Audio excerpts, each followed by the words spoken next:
Hello? Can you please start taking your seats? We will start in 5 minutes.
Guys, hello. Please take your seats. We will start in 2 minutes.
Can everybody hear me?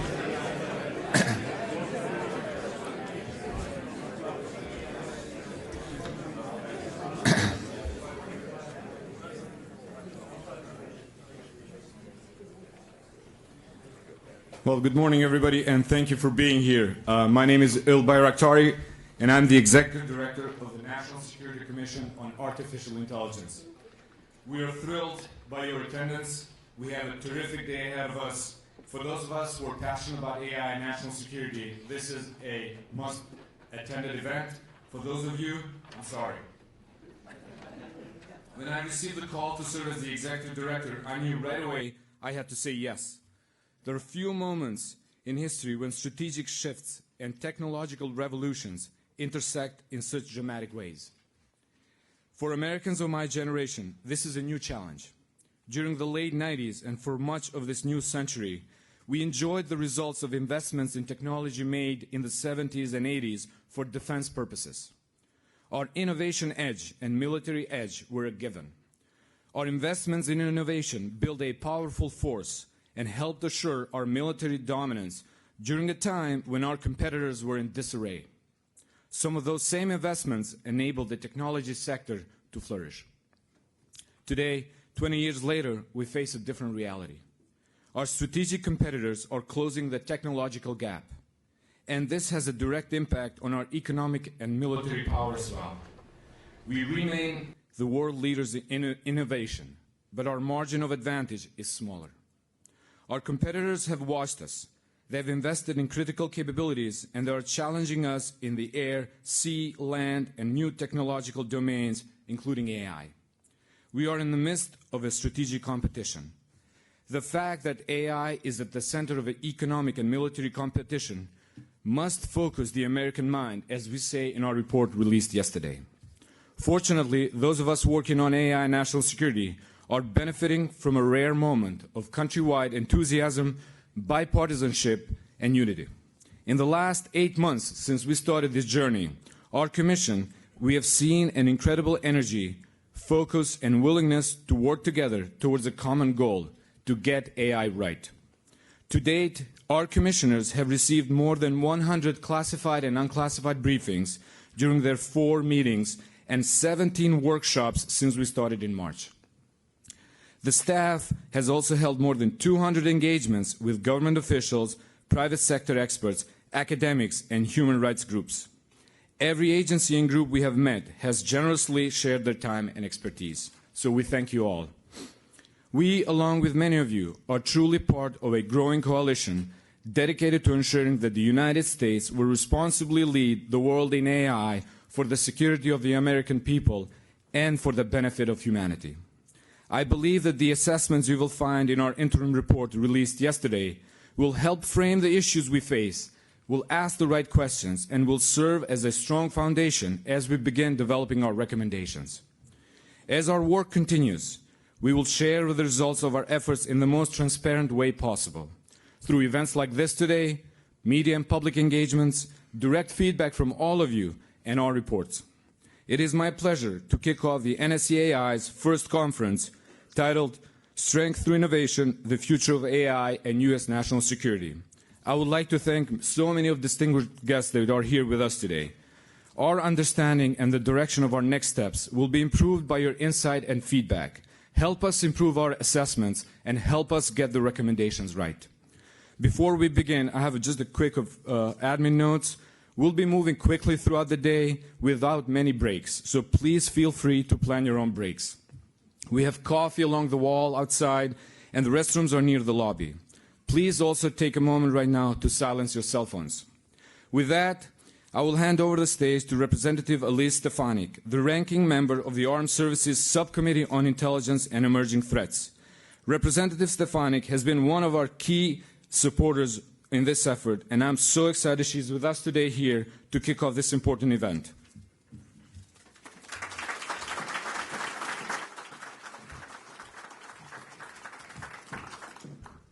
Thank you, Illy, for those kind opening remarks. It is truly an honor to be here with you all this morning, and great to see so many familiar faces. I want to start off by thanking each of the commissioners for their hard work, and in particular, I want to thank Eric Schmidt and Bob Work for their leadership as chair and vice chair. We truly have an incredible group of experts with varied backgrounds and extraordinary talents here today. And this includes the hardworking staff members supporting the incredible work of the Commission. So to all of you, thank you for your dedication and service to our nation. And let's give the staff a round of applause for all of the hard work.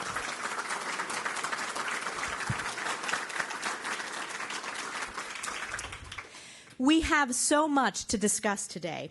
Let me start by providing some context. On March 20th of last year, I introduced legislation in the House of Representatives to establish a national-level commission to review advances in artificial intelligence, the competitiveness of our efforts, and the implications of AI to our national security. This bill soon became law with the signing of the National Defense Authorization Act in August of that same year. And now, just a little over a year later, here we are today, surrounded by the leading minds and visionaries in the field of AI, and propelled by the recently released interim report of this commission, the National Security Commission on Artificial Intelligence. This is a truly remarkable achievement. And the speed at which this commission was able to organize is a testament to the hard work and dedication of many people in this room today, and it is also a reflection of how critical this topic is for the future of our nation. But as we all know, this work is just beginning. One of the main reasons I introduced legislation to form a commission was our lack of national-level dialogue on such an important and transformative emerging technology. From a national security perspective, we are certainly seeing our adversaries implement aggressive strategic plans at the national level and simultaneously increasing their research and development budgets. Russia has increased their basic research by nearly 25%. China is increasing R&D at an alarming pace and wants to lead the world in AI by 2030.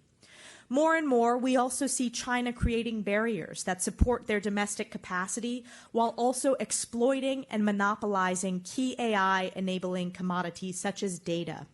The effect is to replace dependencies on foreign investments, companies, and technologies, and further erase any civil-military divide. Aside from the obvious benefits of China creating millions of domestic jobs for their workforce, there are distinct national security implications at stake should they corner the market on advanced technologies critical to our national security. All of these efforts could propel Russia and China to leap ahead in many of the tech sectors we will talk about today. But as I have said before, dictatorships have these advantages, and their use of technologies and information is as much about exerting control over their own populations as it is confronting free societies such as ours. Nonetheless, adversarial dominance is not a foregone conclusion. We should remember that in the end, this is not about our adversaries. This is about what the United States can and must do to improve and maintain our technological edge for this information-enabled 21st century economy. This is why the National Security Commission on Artificial Intelligence is so vitally important.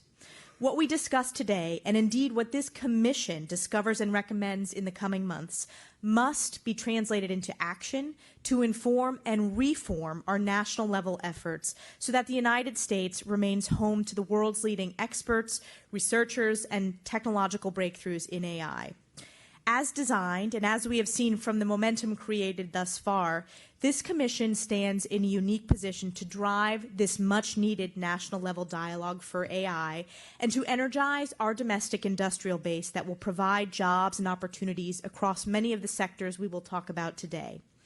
And as part of this dialogue, Congress must play a leading role in these efforts as well. And while the law that created this commission originated in the defense bill, the actionable recommendations will demand a broader call to action that spans across Capitol Hill since AI is such a transformative technology. We are seeing AI affect transportation, manufacturing, healthcare, agriculture, in addition to national security. And because AI is changing the way we live our lives, Congress has a responsibility to understand its applications, capabilities, and limitations.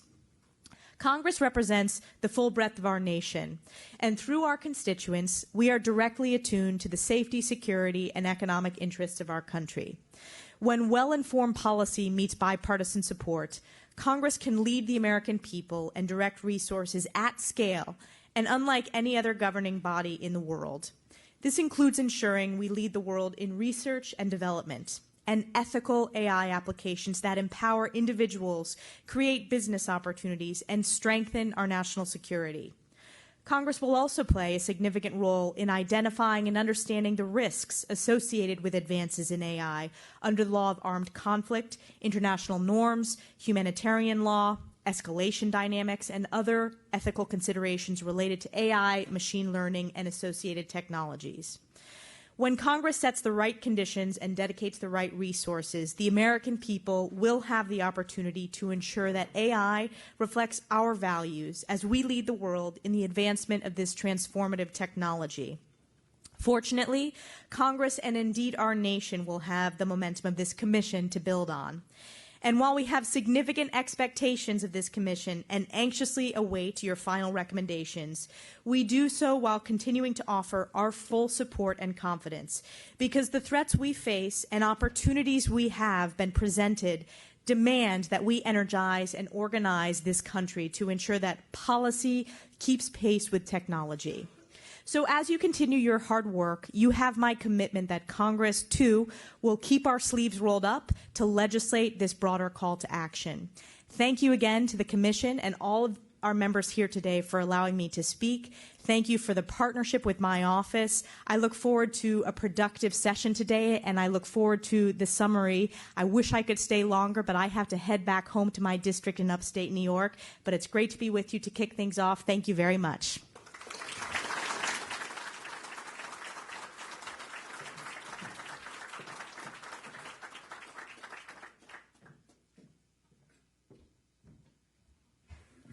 Thank you, Ms. Stefanik. Next, we will hear from the House Minority Leader, Kevin McCarthy.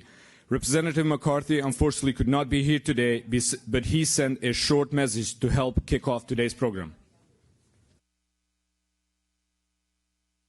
Good morning and welcome. The slogan of today's event is Strength Through Innovation. And I can think of no more perfect phrase to embody the crucial work accomplished by the NSCAI. We live in a time where technology has never developed quicker.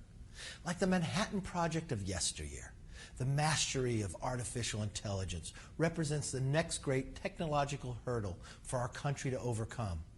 And I am more than confident that the great minds of our nation are up to the challenge. Let me be clear. The NSCAI will help us usher our nation into a new era of defense technology. One that will revolutionize everything from the way we protect ourselves to the method we use to win the battles of tomorrow. This is a conversation worth having, and I am excited to work with each and every one of you in realizing the immense potential of American ingenuity. Thank you for your participation.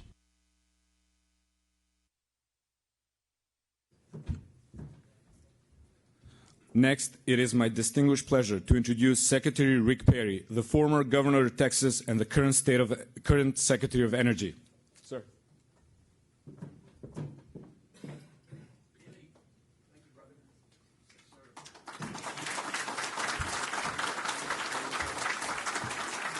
Thank you.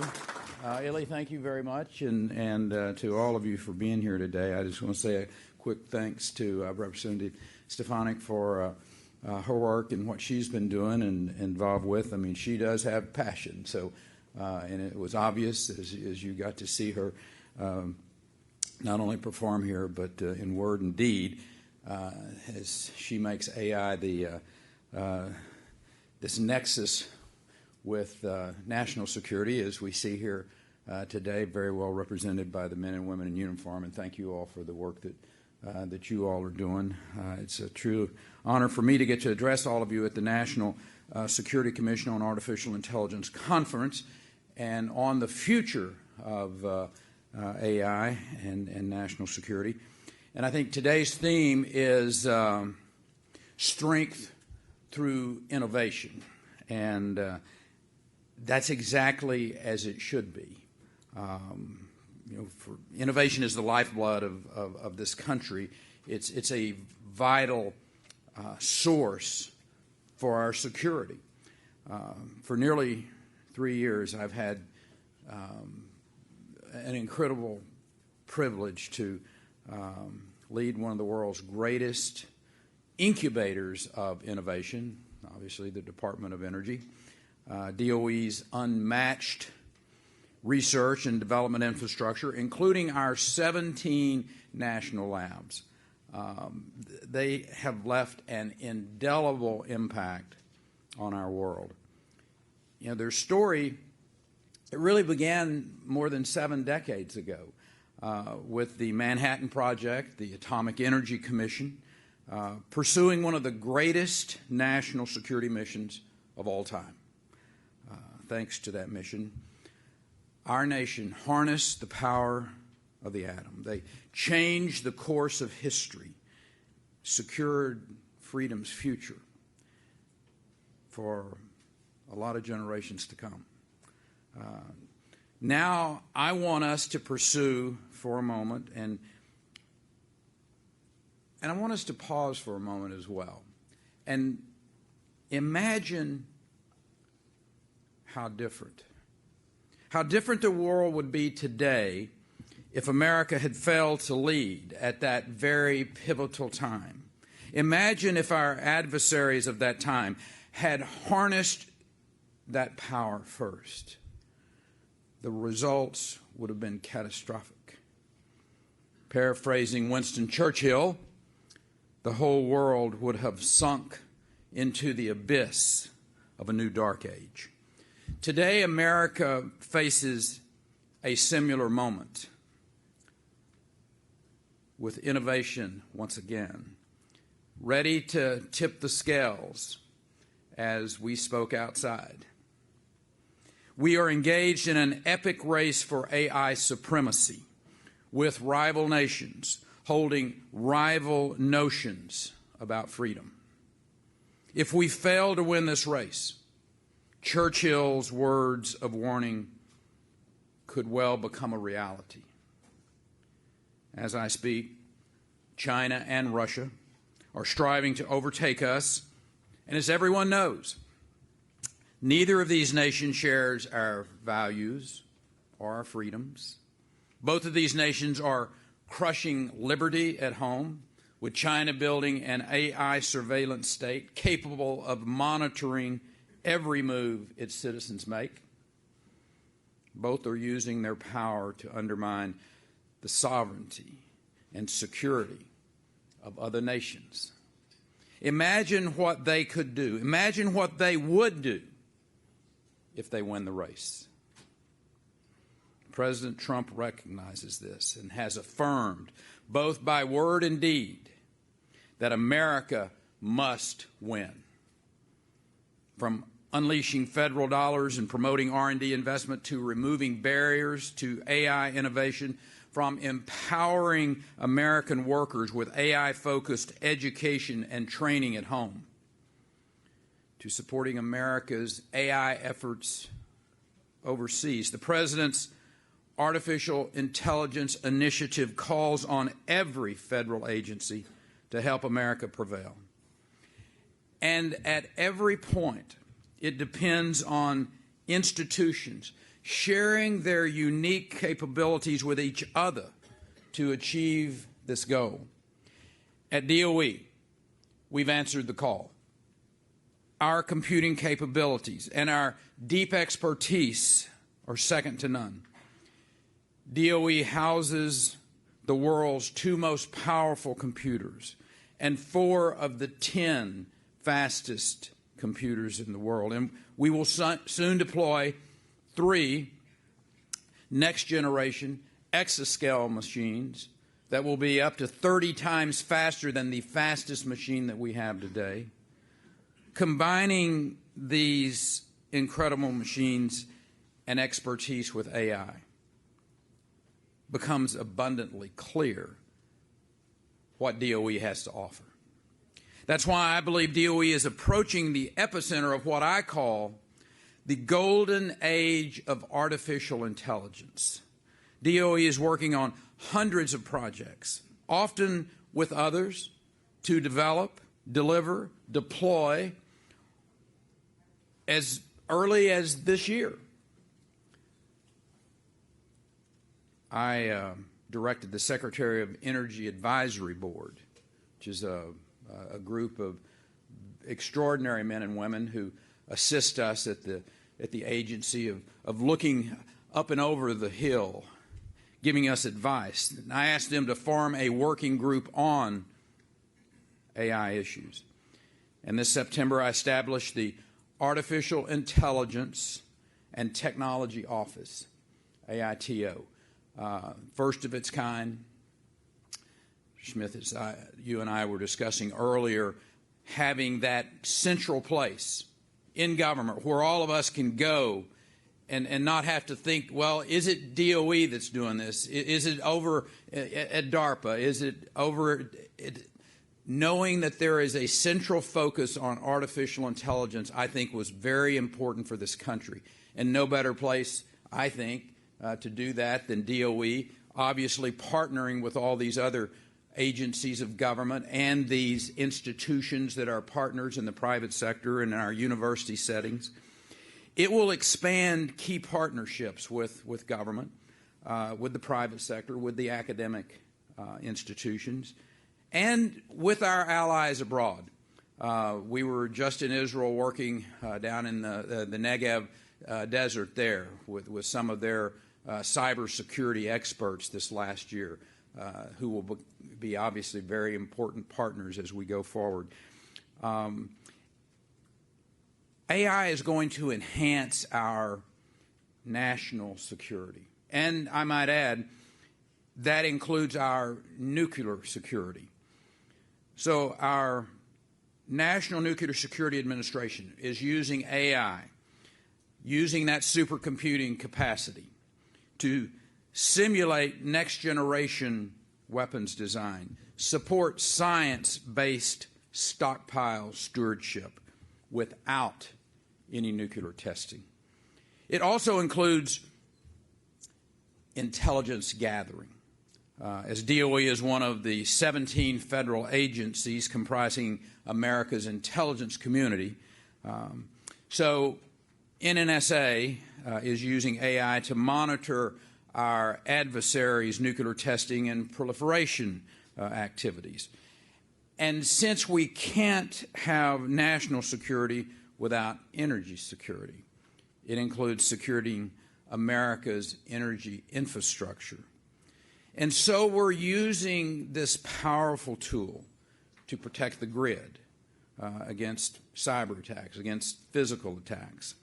And thanks to the President, we have now a very focused mission to win the AI race against freedom's foes while strengthening our capabilities against those foes every step of the way.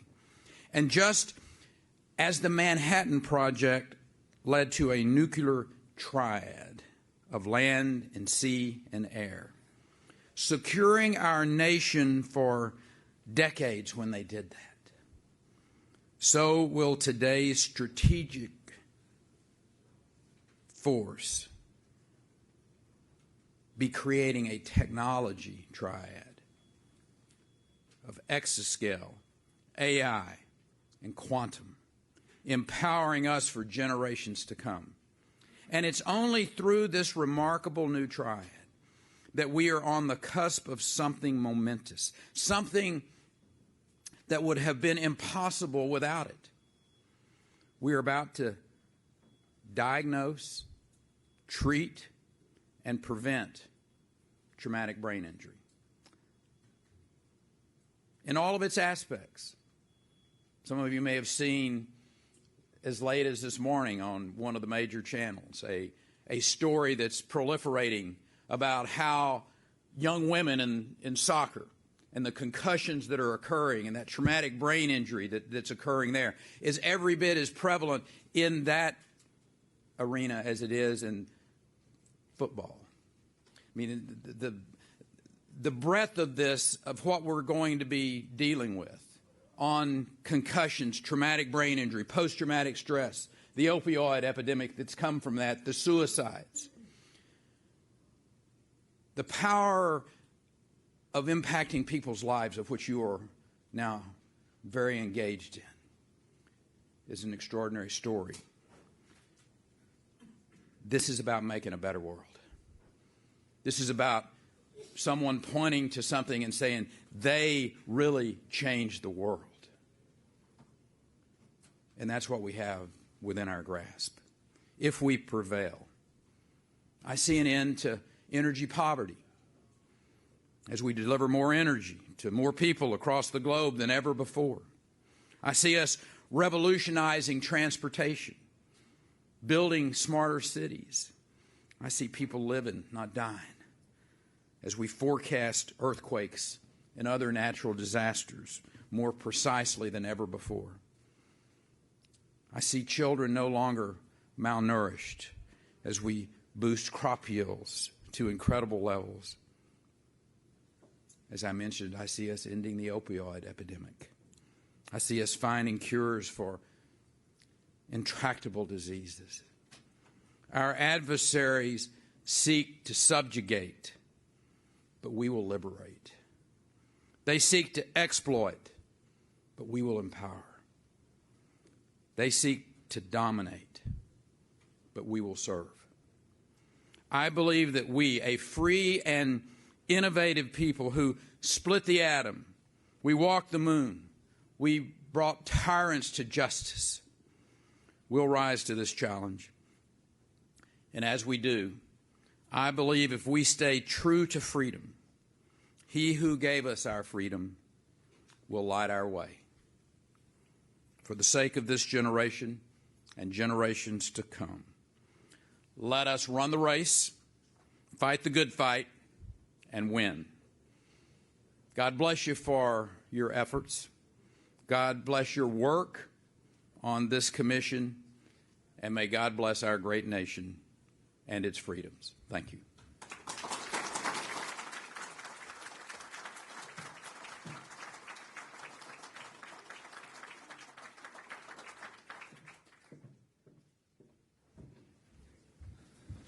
Thank you, Secretary Perry. Now we will hear from the Chair of the National Security Commission on Artificial Intelligence, Dr. Eric Schmidt. Thank you, Illy.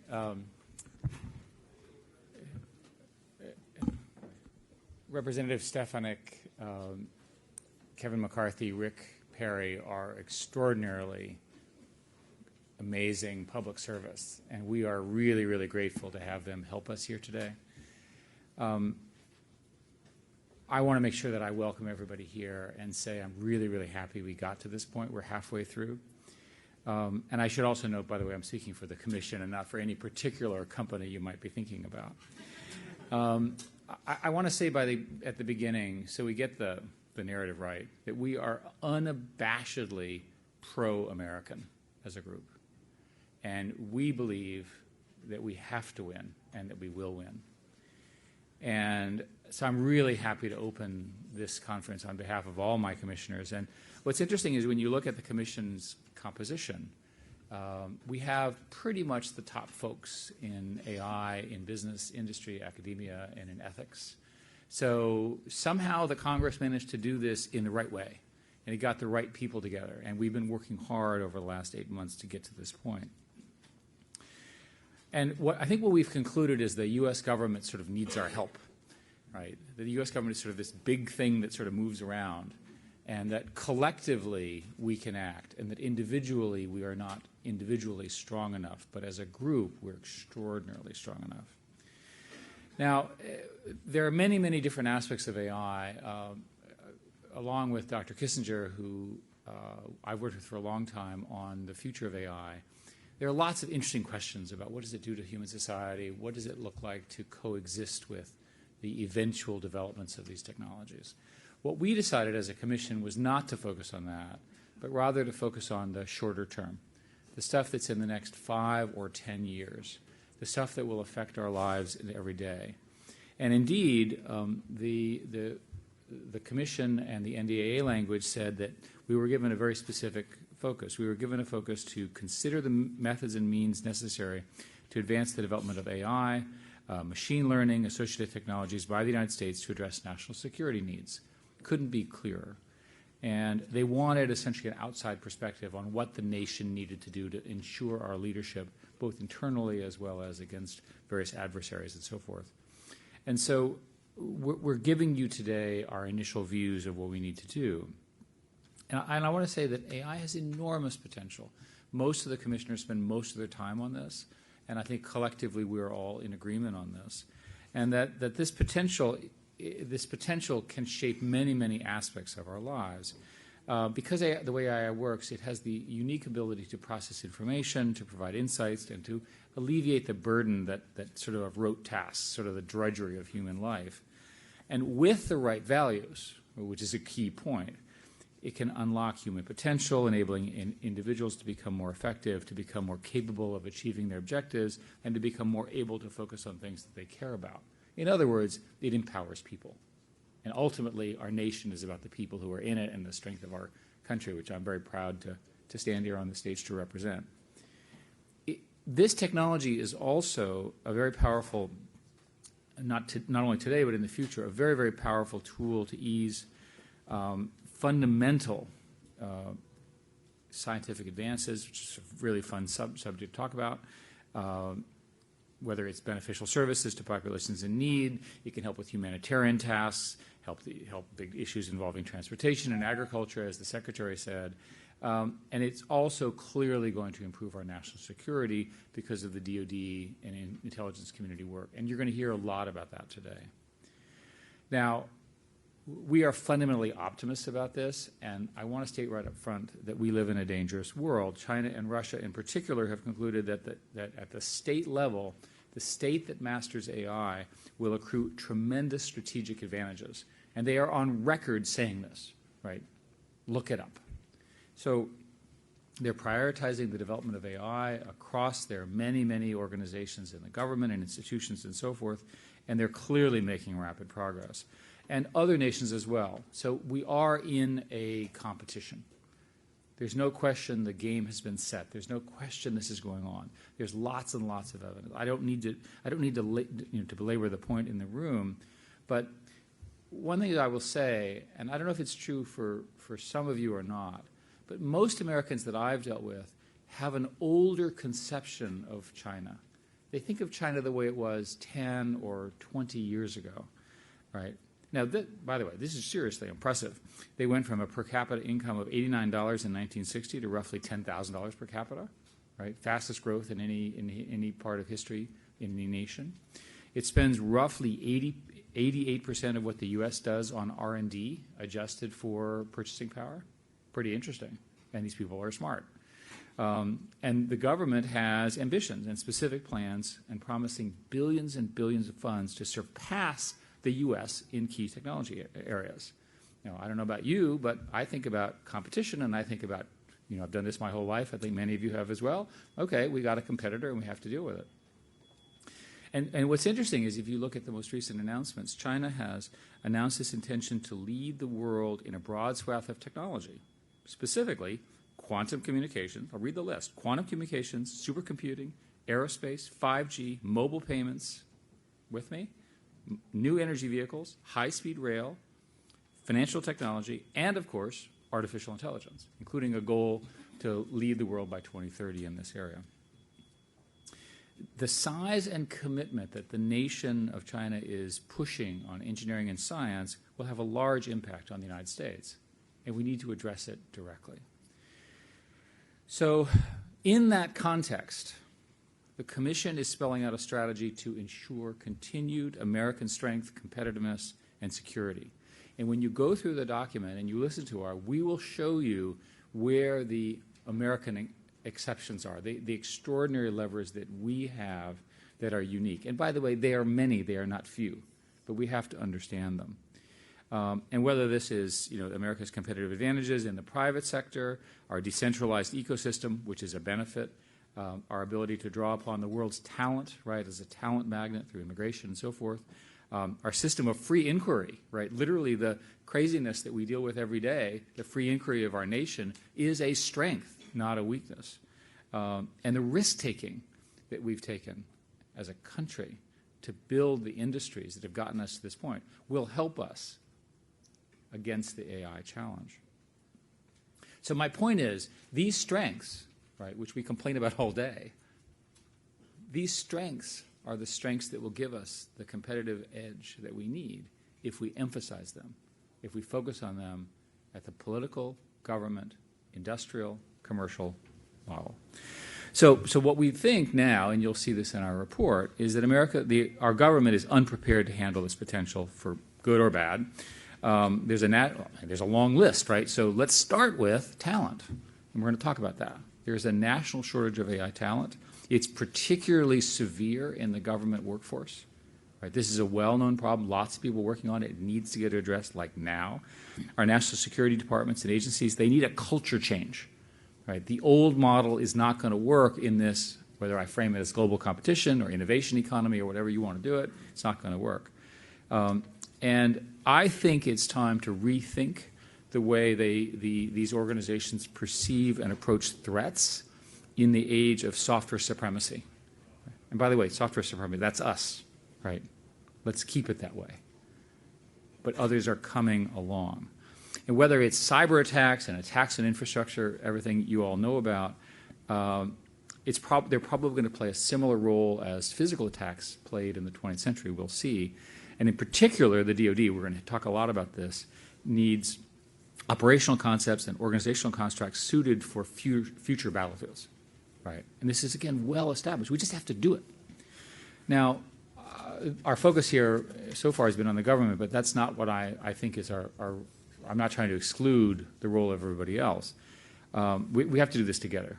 The American system requires collaboration. It doesn't, you can't sort of have one group do it and everyone else sort of go to the beach. And we have a common belief around American values, the free exchange of ideas, free market economy, free flow of people. These are core American values. We have common interests, right, including the the development of a workforce that will imagine and create this technology. And a failure to secure our country, or even to secure it in the right way, will affect every American, not just the government. So security is actually important, right? And we should say it right up front, which is why we're here.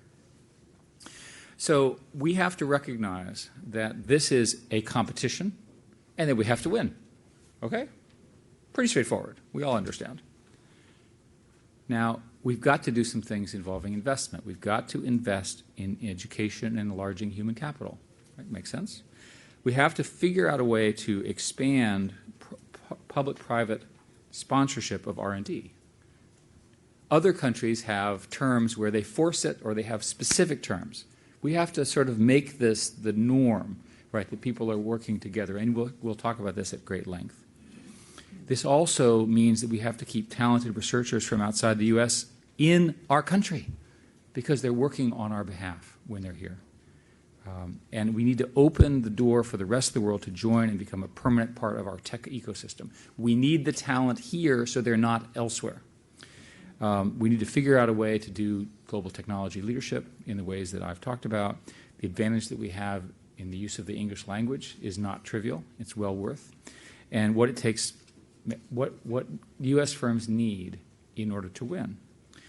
Put another way, we need to be first, not second. Okay, it's easy to understand. In global markets and technologies. This report lays out the problem. The next report will have our proposed solutions. Collectively, we will come to those solutions. It's not one of those things where we deliver and then you respond. We have to do this together along the way. And indeed, the Commission has dedicated itself to spending the next year doing that and spending an awful lot of time with the people in this room and the people in your organizations to make sure that this stuff actually happens. And by the way, we need to make sure we take concrete steps to lead in things like 5G, right? Quantum computing, financial services, and other future markets. We need all of that. AI by itself is not enough. We need the other aspects of the ecosystem. Remember the list I read about what China was working on? They got the list right. So we need to focus on then true native AI applications, the ones which are transformative. And by the way, we're the best in the world at that today. But we also need then to successfully deploy them at scale, right? That is perhaps at risk for all sorts of scale reasons, which we're going to discuss. And we need these applications to push the boundaries of what we can do and sort of create this sort of new opportunities, which will create new industries, new educational opportunities, help solve all sorts of diseases and so forth in incredibly powerful ways.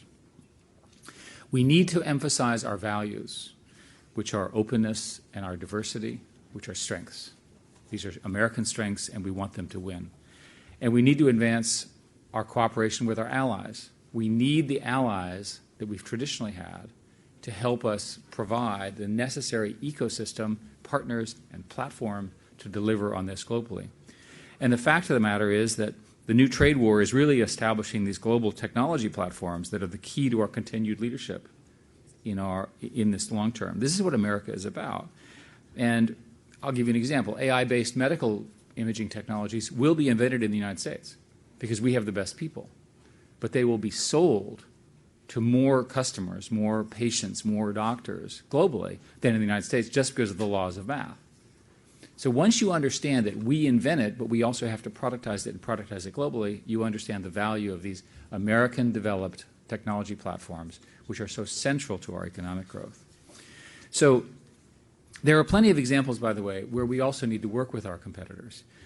Using China as the obvious example, AI-based solutions for global climate challenges, disaster relief, human health.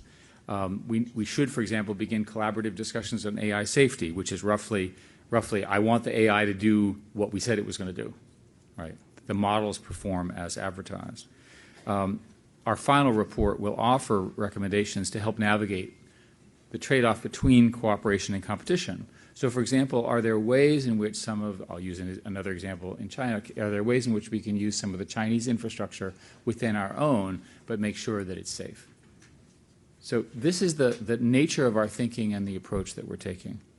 So my challenge to you, and I'll finish up, is that I think we've laid out this morning, and you'll hear all day, that the challenge is there, the opportunity is there, America has the resources, we have the people, we have entrepreneurs, the technologists, and the academics, and we can't be on the fence. The security and the preservation of our values are shared interests, and we have to accept our shared responsibility. Companies, individuals, universities, academics, government, political leaders, and they have to act in support and in defense of both, right, of what we're trying to do. Work with the government, providing your expertise and holding them accountable for failures, right, and then helping recognize product. I want you all to participate fully today in any way that you possibly can. We need you as part of our team, and I will say at the end, as Americans, we must win, and I'm absolutely convinced that we will. Thank you very much.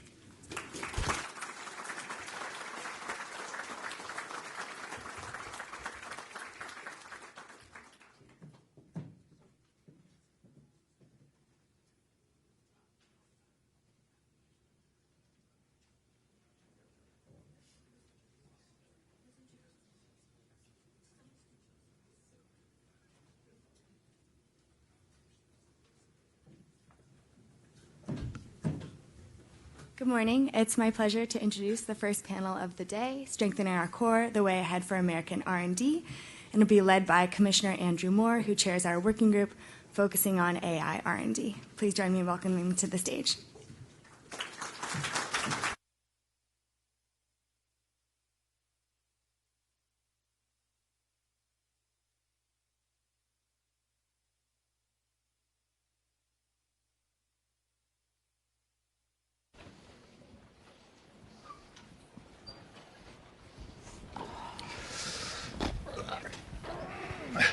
Thank you so much for coming here today.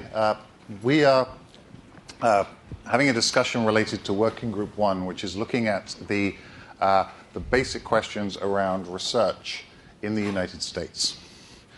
I'm privileged to be joined by 4 people who individually I all have huge respect for as people who've been building up the worlds of artificial intelligence and contributing to the United States in doing so. These are Andy Jassy, Steve Walker, Franz Cordova, and Eric Horvitz.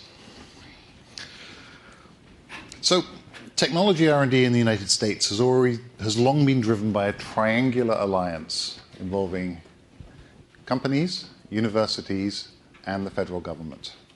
It's been this way ever since the days of the Manhattan Project, and it's been a huge benefit to the United States. Artificial intelligence, as we all know, has demonstrably become a huge strategic tool. It's no longer a question of if it's going to be useful, but in the corporate world, in the federal world, over and over again, it has been demonstrated to be a game changer for organizations to be able to produce more effective, safer technology. So we, the human race, we've got this new additional tool to help us, and that's very exciting. And it's not stopping. there are new things coming down the pike from the world of AI which really raise my hair, if I had hair, in terms of it's what we'll be talking about in artificial intelligence in 2 or 3 years is even more exciting than what we're talking about right now. So while the commercial sector plays a significant role in AI research, we in the Commission are confident that it is not enough.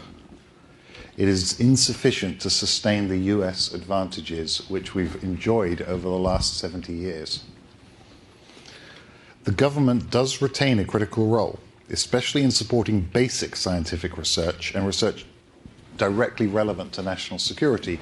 Many of these exciting things coming down the pike, which are game changers, are currently happening in our national labs and especially in our universities, not entirely in our commercial organizations. What this working group has done since April is we've engaged stakeholders across the our AI R&D environment, people in academia, people in government, and in the private sector. And in doing so, we've come to several key consensus judgments on the research environment. So I'm going to quickly go through the list, and I'm going to ask our panelists to expand on their thoughts around it. Something we'd expected when we started, but we are now confirmed, is that federal R&D funding for AI has not kept pace by almost any metric in terms of the number of researchers, the economic impact, the pie charts of where our competitors are investing research. On all of these, the United States has currently come short. We believe the government needs to reevaluate its AI R&D budget levels, not necessarily running things as business as usual, but potentially being more flexible about the way we invest in these areas if we want to see this continuing wave of innovations coming down the pike. We recommend that the US government identifies, prioritizes, coordinates, and urgently implements national security-focused AI R&D investments. This is particularly important, and as we've been looking through the areas of investment, it's kind of shocking that it's in the national security-related arenas that we're seeing far too little activity. There are untapped opportunities around where we do believe that it is possible to build an AI R&D research ecosystem in the United States, mainly based on clusters and really bringing in the whole country and different segments into this grand challenge. Another of our conclusions is that in many places there are bureaucratic and resource constraints which are hindering the national labs and other federal R&D locations from being able to come to their full potential. And I personally have really seen this in heroic parts of the federal government where folks have had to fight hard, maybe harder on the bureaucracy end than on the technology end, to get their artificial intelligences actually deployed and useful. I and many of my colleagues weren't born in the United States. And we came to the United States because it's the absolute, at least for our generation, it was the absolute center of the world for excellent research. And we believe that it's essential to continue having it so that all around the world, the smartest minds in artificial intelligence aspire to be working in the United States for the United States. So we recommend that law enforcement and academic leaders need to find common ground on welcoming foreign talent while still being really careful about the very real security risks from state-directed illicit activity on American campuses.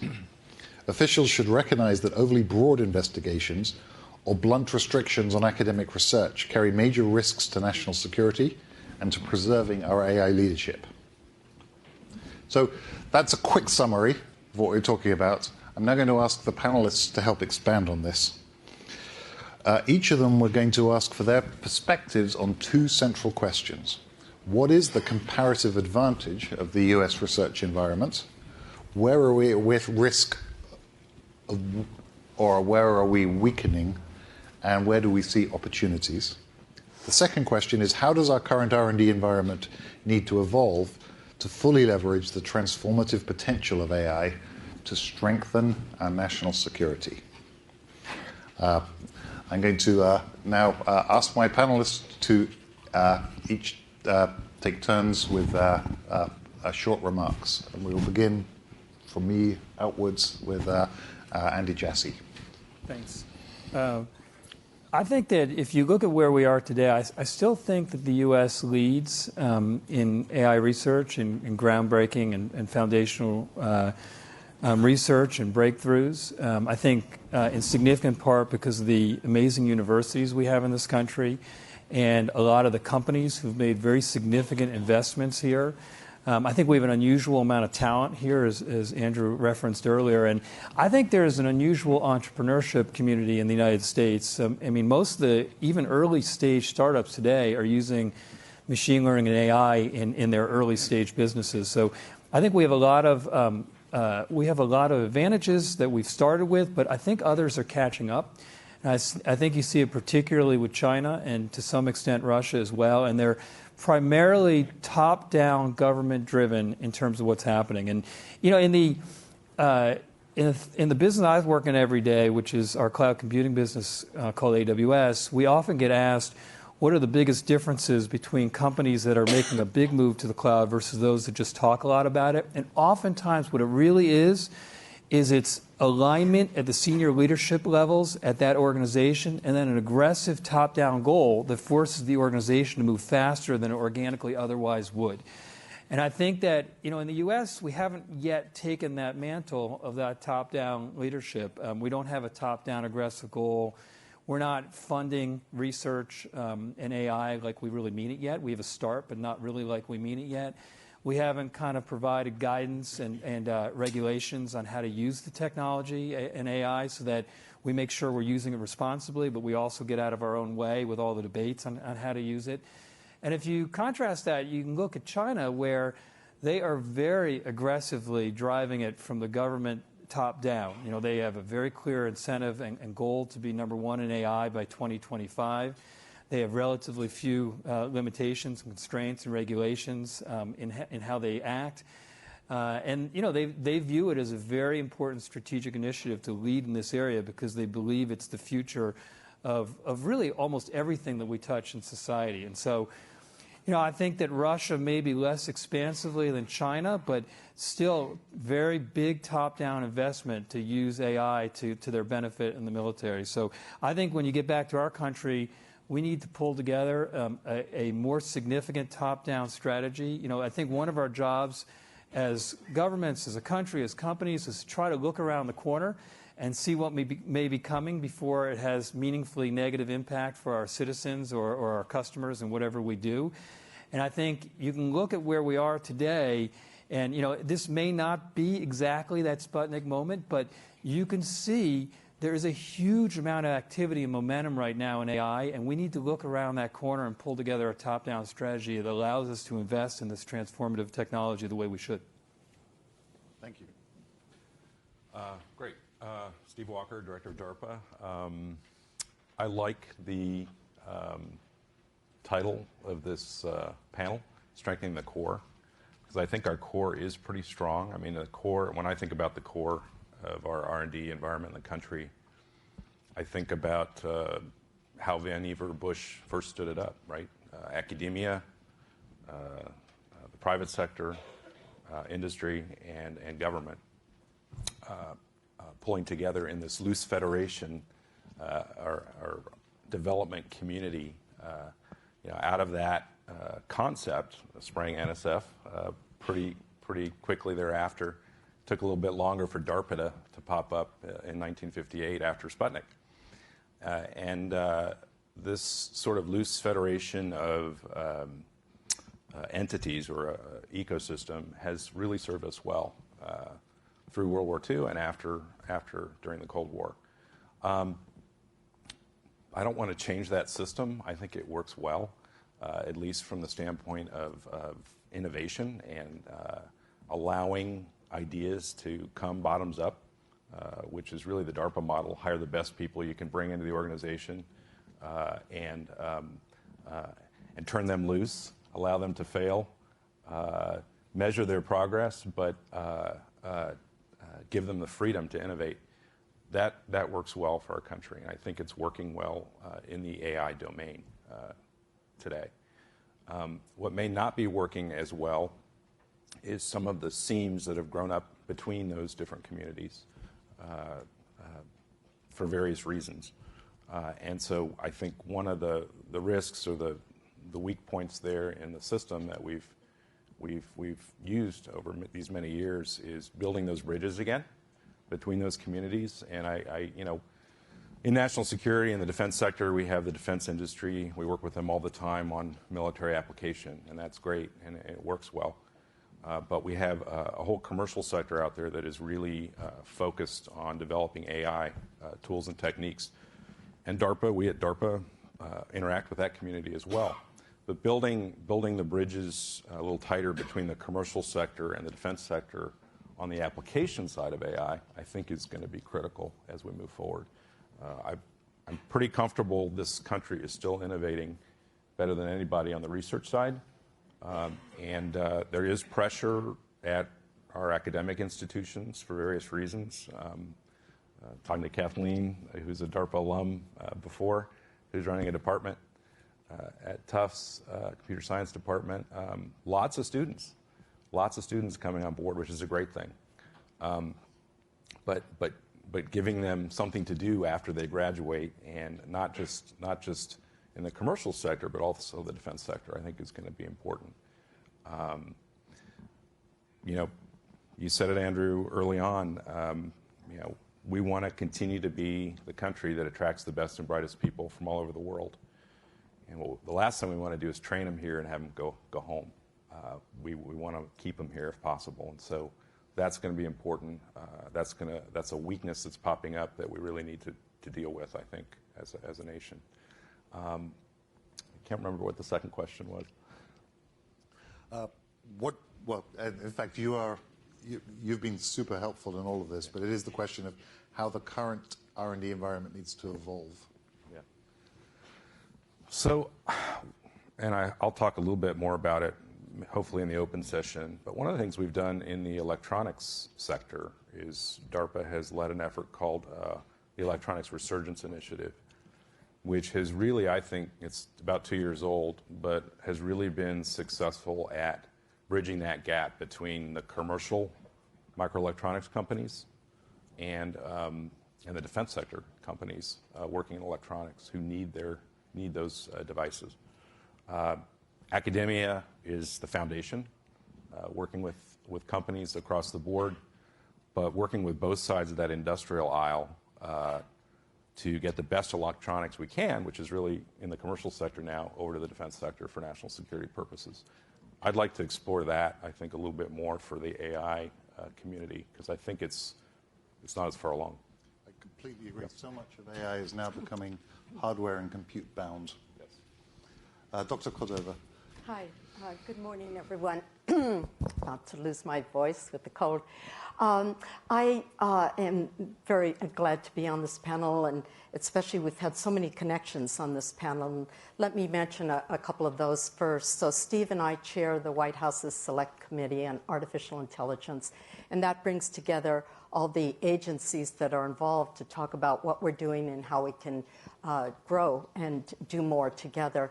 And most recently, DARPA and the National Science Foundation that I had have agreed on a project, $10 million each, to foster work on machine learning together to fund proposals there.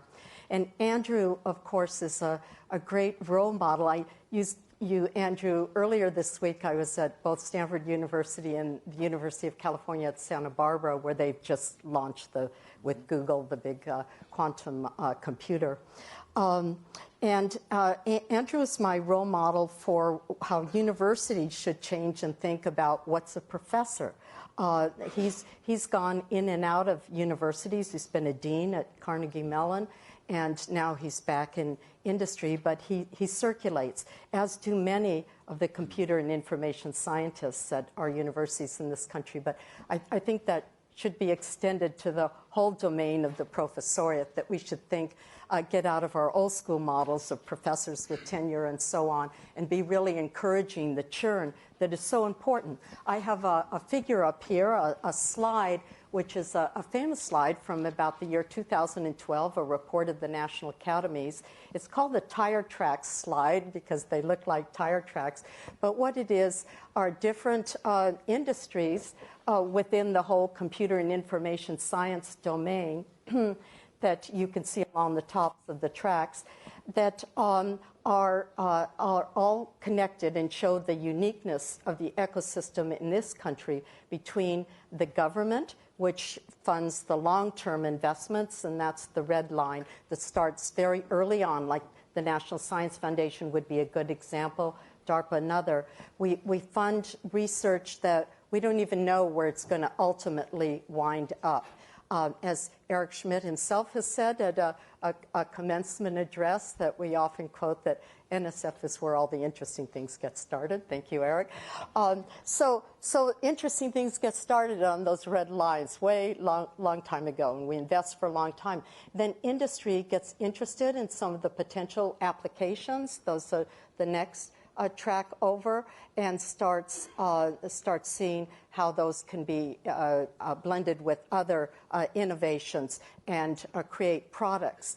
And then the final line, the green line there, is when businesses develop and become million-dollar businesses and then billion-dollar businesses. And this is something that we have in this country that we should treasure, is that relationship, interrelationship, and that feedback between industry and academia, because that's where what the government is funding, is all these amazing talented university people.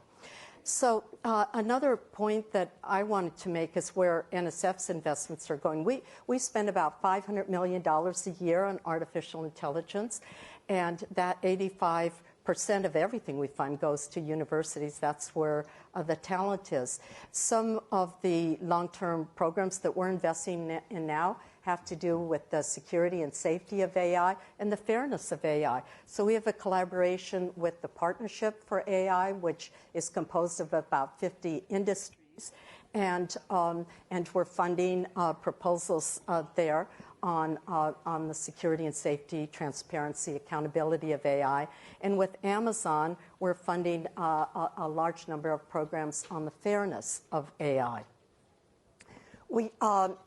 Another thing that we're funding is one of our big ideas in our strategic framework for future investment, and that's the future of work, because the workplace is going to change, whether you're a school teacher or a factory worker or any occupation.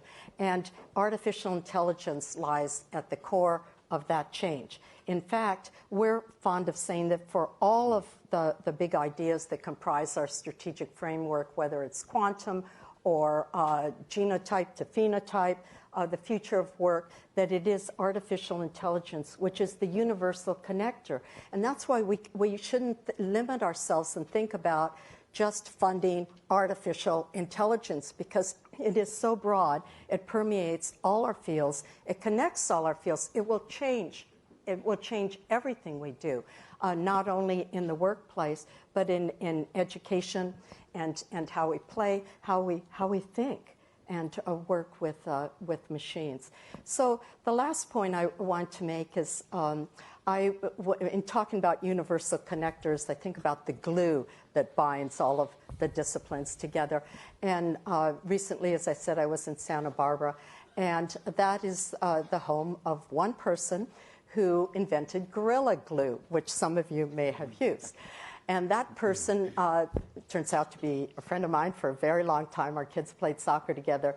And he is a woodworker, and that's why he developed Gorilla Glue.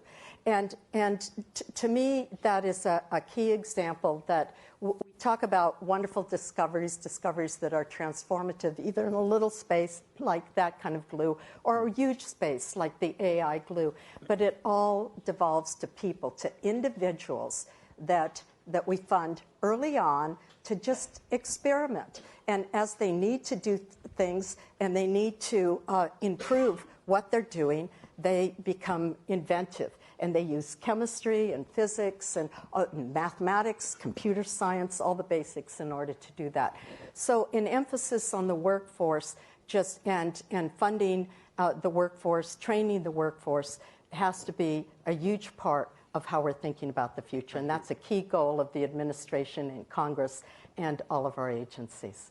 Thank you. Dr. Kotova and Dr. Walker, both of you have been huge champions of artificial intelligence for the United States, and I really want to thank you for that. Our final panelist, Dr. Eric Horvitz. Yes, so the U.S. is in a very good place. We've had a great history of leadership in creative innovations with AI, going back to Vannevar Bush, J.C.R. Licklider at DARPA, and leadership there.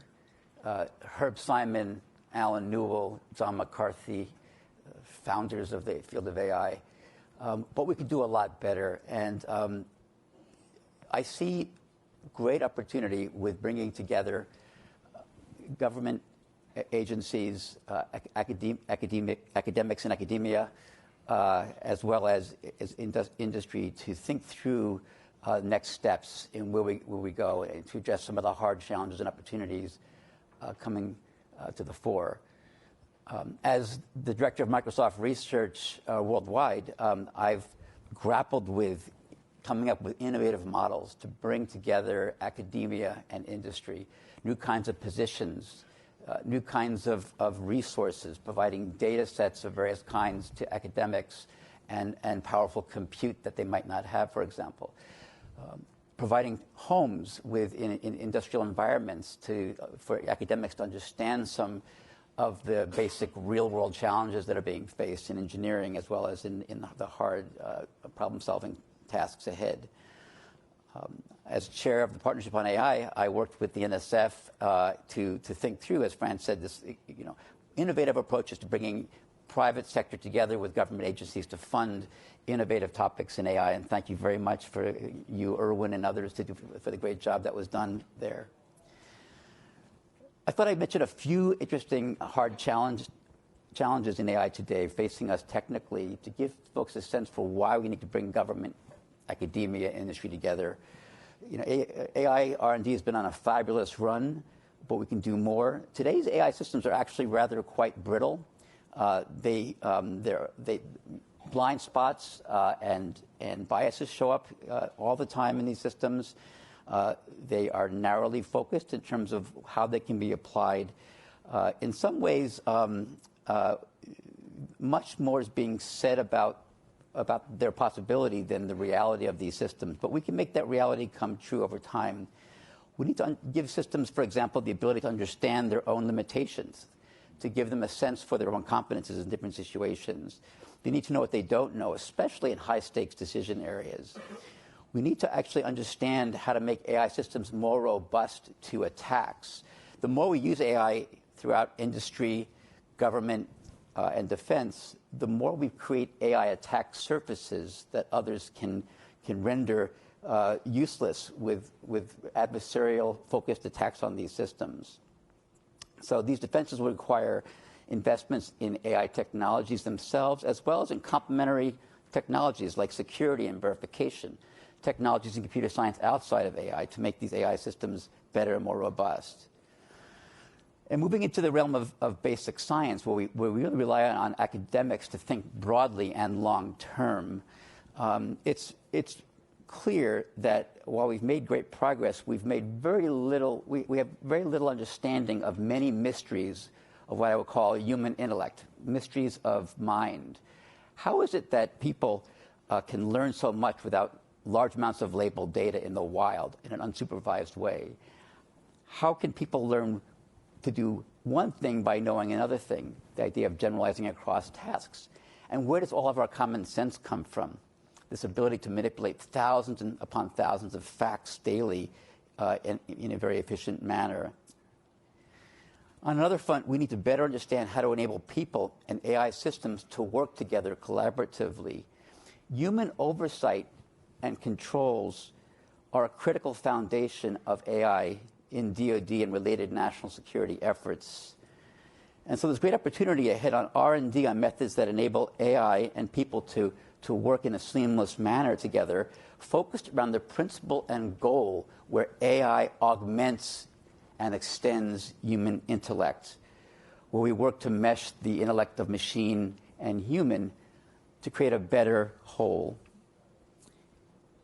And finally, we need to really understand how to move even today's technologies into practice.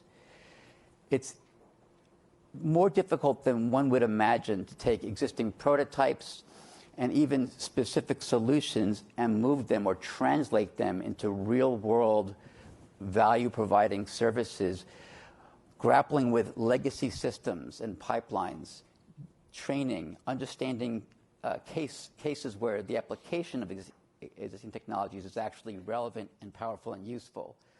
There's so much that can be done in R&D to make that translation better, more efficient, and effective, so that we can apply the AI technologies, again, even today's technologies in the laboratory, to the real world of healthcare, education, transportation, and defense. And I want to just stress one last thing here to emphasize what Eric Schmidt said in his opening remarks, and Andrew amplified as well. We have to be careful about a Fortress America mentality when it comes to R&D and technical excellence. We need to recognize and preserve the role of our national strength, which comes in the power of free inquiry. Going back to Vannevar Bush, Licklider, and our history of science and technology. So U.S. restrictions to protect national security and intellectual property have to be narrowly tailored to specific threats so that they don't hinder our academic and commercial leadership in AI. You know, the innovation culture that we've long enjoyed in our nation and our values around innovation are at the very heart of our power as a country. I'll stop there. Thank you, Dr. Horvitz. And I want to emphasize that the Commission recognizes the need for this breadth of research, but we are absolutely convinced and have been briefed on very real series of threats and approaches to getting hold of U.S. national security relevant AI by our adversaries. And so we do have to bear that in mind as well. What I'm going to do now is hit the panel up with a couple of quick questions. So I'm looking for like short 30-second answers. And then we're going to open it up. So if you have questions for a panel about the AI R&D infrastructure in the United States, please prepare them, and then that will come. I'm first going to do a couple of questions myself. And the first one's for Dr. Cordova. One thing that I think we all admire is the NSF has launched an effort to establish AI institutes. What impact do you think we're going to get out of this AI Institutes program? Well, we are launching, we did launch about a month ago a solicitation to the wide community, and it connects 4 of our government agencies, actually, the U.S. Department of Agriculture and the Veterans Administration, and a couple of the defense branches as well. And we are asking for proposals in 6 different areas for research institutes on artificial intelligence. And I think, and this was from a workshop in which people talked about where are the areas that we should be funding first, research institutes. And the one I remember most is artificial intelligence for physics discovery, since I'm a a physicist and want to make discoveries in that realm. But no, there are ones on fairness and security, and a lot of the, I think almost any area that you're working in artificial intelligence could fit under one of the 6 umbrellas. So we're hopeful that the impact is going to be a lot of creativity and innovation. I mean, that's what happens when you launch a solicitation to the wider community, is we don't know exactly what people are going to be producing, but we assume they will be multi-institutional collaborations. There will be collaborations between industry and the university. And we'll see what happens when we get the proposals in. It's just important to get that creativity from out there and to fund and invest in it. Excellent, thank you. And I absolutely agree that the big industrial pushes in AI all began with the basic research, and pretty much entirely from the United States. I got a question for Mr. Jassy. Oh, okay. Your question for Doc Jassy. You head the largest organization on the planet at the moment for all this transformation of information technology into the cloud. And from that vantage point, I'm sure you've had a chance to form some opinions about what are the national security things that we in the United States should be most be concentrating on when it comes to AI R&D. Yeah, I think, first, as a number of people said on this panel, we got to make sure that we fund research and education. I think we're underfunding it today, and many of the most important discoveries, not just in AI, but in computing in general, have come from research organizations and our educational institutions. I think if you look at our agencies that are in charge of national defense, we must make sure that they have modern and sophisticated infrastructures. And, I think in this day and age, having the ability to be able to leverage cloud computing with, the way that the cost of storage and compute has radically changed, and then all the services available that allow you not only to save money for the missions you're pursuing, but also to move in a much more agile and fast fashion, especially given what's happening in the rest of the world, is essential. I think there's all this data that exists, and we see this with companies and with the governments that we serve in our business, but it's true for sure in our country, where we have all these data silos, where we have really valuable data that lives in these different places that we need to find a way to pull together so that we can leverage it for analytics and for machine learning and AI in a different way than we have in the past. I think also being able to help our national defense have the right data and the right AI and predictions at the edge, at the battlefield, where you oftentimes don't have time to send a request back to some kind of central place, and where those decisions have to be made in real time is incredibly important. So, I think those are all important things. And I think the last piece is, as everyone has said, I would not, sometimes I think people mistakenly think that we're okay with the investment in this country in AI because you've got these big companies that are making giant investments. And the reality is it's not enough. It has to be a deeply funded partnership between government, academia, and companies. Thank you. A quick question for Dr. Walker. This question of challenge-based R&D, DARPA has really pioneered that, not only for the US but for the world. And many of my own most exciting experiences in pushing on research has come from those challenges. And I'm excited to see that Jake, for instance, is pushing on national mission initiatives. How do you see the future evolving in terms of mission-based or challenge-based AI research? Well, thanks. Yes, DARPA's used challenges very successfully. The one everybody talks about was last decade, the self-driving car challenges that led to a lot of what we're using today. The big challenge I see, DARPA's been funding AI research for 56 years now, through the expert system phase, machine learning, which I very much agree with Eric's comment that it's still very fragile and can be manipulated. And now I think the next big challenge for AI was well articulated by you as well, and it's the man-machine, human-machine partnership, and how we rely on machines to help us do our jobs better.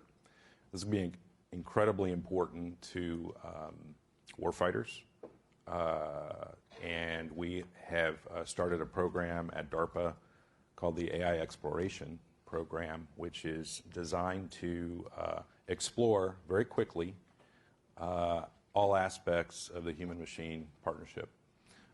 And by quickly, I mean we'll put a solicitation out to the world and promise to look at those proposals that come in to solve a particular problem and award contracts in 90 days or less. That's pretty quick. And we've been successful at doing that now for the last 14 months. Every month a new topic comes out. And we've got a very diverse set of universities, small companies, large companies, working with us on all aspects of this human-machine partnership. And, you know, everything from machines being able to tell the human when they're not competent to do a particular job, to learning with less labels. I think it's called fewer labels now because that was grammatically incorrect. But, you know, the department has a problem. We don't have a lot of data that the commercial sector does. So how do you learn with less data? And having the machine be able to explain itself to the human operator, building that trust between human and machine is going to be incredibly important, especially for the warfighter, if they're actually going to use AI in life or death situations. That is the next big challenge in AI, and that is where we're focused. Do we do a big self-driving car challenge in that space? We're not there yet, but we're exploring these different avenues, and we hope those will turn into bigger programs. Fantastic. Thank you. And a question for Dr. Horvitz, following on from Dr. Walker's comments about access to data. We did look at the question in the commission of does China have a large advantage because of both volumes of data and perhaps less restrictions on federal use of data? What do you think about the U.S. position on the availability of data? So let me just say that whether you're China or the U.S. or any nation state or research team, we hear a lot about big data, but we're really in a world of data scarcity when it comes to specific tasks and needs operationally. This means we need to innovate. We need to come up with research programs that enable us to understand how best to leverage models, simulations, data generalization techniques, as well as where we can to transfer or generalize from the data we have to new settings through technologies referred to broadly as transfer learning. These are all interesting challenge and opportunity areas for AI research. They're all going to require government engagement with scenarios and people and ideas and funding, private sector ideas, because it's more a competitive terrain when it comes to understanding how to make the most of our data and to generate new data sets that are specific and aimed at particular applications, and academia for the incredible lifeblood of ideas over the horizon thinking about this. Think about this whole area of taking simulation right now. There's been a rise of this idea of taking physics-based or model-based simulations to generate data, to actually do machine learning in simulated worlds, to become expert at doing that. And then when you take your trained system that learned in a world that might not be full fidelity because it's not the real world, understanding its blind spots and biases to make it as good as it can be in the open world. Again, this is a core research area that we can really excel at. It's going to be important no matter how much data is collected copiously in the stream of operations like behavioral data that we hear so much about the Chinese collecting. Thank you very much. At this point, I'm going to open it to questions from the floor. You can raise your hand, and a microphone will magically appear in it. Yes, please. Thank you. My question relates to how efficient government investment is in helping to de-risk or otherwise encourage private investment. In the AI world, there's a lot of investment from all sources now, years in this particular dawn of AI. So maybe the question relates more to emerging technologies, for example, quantum computing, which is a strategic area for the U.S. and for increasingly for U.S. government investment. Private sector investment is lagging because the return on investment is so far in the future, it's kind of incalculable. That's not true for AI today. But my question, with all the different streams in your tire graph of investment, what's your view about the efficiency of government investment in helping to de-risk or otherwise encourage private investment in emerging technology areas and possibly in other areas of AI that will come up in the future? It's a great question. Thank you. And so the whole idea of having some bodies, some agencies like the National Science Foundation fund the earliest research is to de-risk it, but over the long term. Our investments sometimes are very, very small. You take 3D printing. We were the first agency to invest in one single University of Texas at Austin researcher, and everybody thought it was crazy. This, what is this about? Where's this going to go? And of course, it's gone very, very big. And many of the technologies that comprise our cell phones, in the very beginning, they were thought to be, just not very interesting or useful. So we invest at a time, and for not very much money, when things can grow and they can develop some interest and some prototypes. And then we also, of course, we invest in the Small Business Innovative Research Program. We were the first agency to do so back more than 30 years ago, and now the whole federal government does that. And that's kind of a next step. And our evolution has been to develop more and more programs that sort of progress towards what Steve is investing in at DARPA, more challenged things. But the major part of our portfolio is to invest in the core and to do exactly what you're saying, is to de-risk just bright, brilliant new ideas. But we do have programs like the Innovation Core program would be one, to once you get an idea that looks like there's light at the end of the tunnel. Our Convergence Accelerator is our newest idea to promote a fast track for research. And if I can just add to that, sometimes investing in top talent in education and in STEM has the effect of actually taking care of some of the concerns that you expressed by bringing into even low resource, low investment areas, great minds. And one example of this, I would say, is that during what's called AI winter, 1986 to 1990 or so, was actually secretly AI summer. It was the explosion or revolution called the probabilistic AI revolution that happened on very low budgets with top talent. Absolutely true. And if I could just add, an example of a challenge, going back to the challenge, is Spectrum Collaboration Challenge we just did by seeing if we could take hundreds of radios and actually build in AI into those radios to have them collaborate automatically to share different pieces of the spectrum. And so this was not a lot of money for DARPA to spend. It's developing a future workforce, and lots of companies showed up to see the final competition, and I think that's going to pay dividends for where we go in 5G and 6G in the future. Thank you. Next question. I see a question in the back there. By the way, thanks everyone for contributing questions. It really helps, I think, focus today if it's a very interactive discussion. So academic computer science is having a bit of an issue right now, where many academics are moving to the private sector, either because of salary or better support, access to various other things.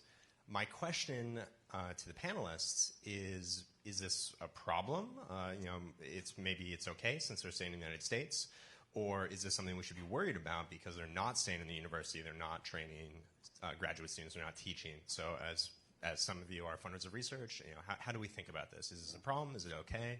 What to do about it? I think it is a problem. We need to have top talent teaching our future generations of researchers and scientists and training PhDs that go off to become the next generation of leaders.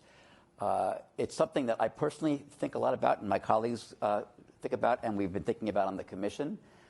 What's the future of the incentive models and the support models that will put top talent into teaching positions and sort of giving them, people even in industry, a chance to teach and mentor students moving forward. One Direction is coming up with new kinds of hybrid models. We talk about that a bit in the report. We see interesting innovation going on there by major companies as well as universities who are on both sides, for example, loosening up the tightrope of IP concerns to enable more of a back and forth visitation of top talent. So I think we're going to see some innovation there in terms of the actual, we'll call them the education and business models. If I could quickly add, I think it's crisis level. Faculty members in computer science typically spend about 40% of their entire time trying to raise money to fund their graduate students who are the next generation. And it's getting to be a pretty brutal life, and we're losing faculty members to other countries and to industries. And frankly, the same problem is happening for our national labs as well. Those of us in the big internet companies, we kind of are often asked, are we okay with hiring folks out of faculty positions? And I want to turn this over to Andy to say what do we big internet companies think about this issue? Well, I think the panel is capturing it. I mean, we do bring in faculty members to these companies, and they've added quite a bit, but I think it's really concerning if we don't have people staying in academia and if we don't build the right types of partnerships. And yeah, I think the way that the way we think about it, and I think also it just makes common sense, is that if you have the right types of people who are trying to do research and trying to find breakthroughs that change the way that we're all able to operate, they're a type of builder that needs to have challenges that are motivating to them. And so if the set of interesting challenges stops with the thesis, then it's, they're on to the next thing, and they're less likely to stay. And so I think we have to, both industry as well as the government, we have to find ways to provide and fund the right types of initiatives that really are game changers, that incent the right types of people to stay and continue to be in academia and to solve some of the hardest problems and to help teach others as well. Thank you. And we have to provide stable funding for young people. That's the comment that I got in going around giving talks at universities this week, is that students are just not secure, that they have to work so hard to get this grant, and as you said, 40% of the time of them is spent on all the infrastructure to do with the grant. And so they get discouraged and want to go off to industry. That said, one of the best examples I saw of the potential for the future was the quantum computer, the Sycamore computer example. So we visited John Martinez, who's the lead author on that paper that just came out about the quantum supremacy in computing. And he's at Google in Santa Barbara. And he's really a faculty member at UC Santa Barbara. And I said, where do you, and so he was showing us all around the lab and the computers inside their insulators and such, and we got to do the programming and so forth. And I said, where do you make the chips? And he said, over at the university, they have the clean labs. So, I mean, look at how that's leveraged, that investment of ours, and we're funding the quantum foundry there. So and all the students that are now at Google and going back and forth. So there is hope that we can do this, but we have to do it over a broader set of domains than just specific examples here and there. Andrew, if I could make one last comment. Maybe this is a call to myself and others. I believe that we should really promote this idea that industry-experienced, industry-hardened scholars head back to academia for a portion of their careers to teach and train. Very good. Question right in the back over there. While the mic's moving over there, I'll mention to Eric, we'd love you to do that. We would love for you to do that. So, question for the panel. is there any low-hanging fruit in terms of legislation or regulation that we can take care of now? There's a lot of talk of guidelines that need to be done in the future, but it seems like a lot of those pertain to principles that we might not be quite sure on yet. There's still a lot of research that needs to be conducted. So is there anything that can be done right now? Thank you for the question. I want to emphasize this is an interim report, and so we will be making those very specific recommendations at the end of the Commission study. At the moment, we're really seeking information and advice. Having said that, does the panel have comments on this? You know, there are rising AI technologies that provide new powers to private and public sector organizations and nation states. And this includes facial recognition, for example. And we already see countries using these technologies that are at odds with the values of this country. There's an opportunity for us to make some core statements in the realm of regulation in how private and public sector agencies use these technologies and best practices. And I know there's a bunch of work going on in this space with civil liberties organizations, civil society, as well as technology groups. So I see that's one example of where there's a technology that's arisen. It's out there now. It can be used in a number of ways. It creates new kinds of pressures when it comes and uses when it comes to human rights, potential risks to human rights like freedom of expression, freedom of assembly, and privacy that we can start thinking deeply about as a country and nation. I'll add one. And just generically, we talked a little bit about workforce in academia and in corporations, but the Defense Department could actually use more AI experts. And in order to do that, you're going to have to boost some of those salaries to attract the best and brightest people, at least for a time. So if there are proposals on the Hill to do that, at least in a pilot-type program, that would be extremely helpful to the Defense Department. Yes.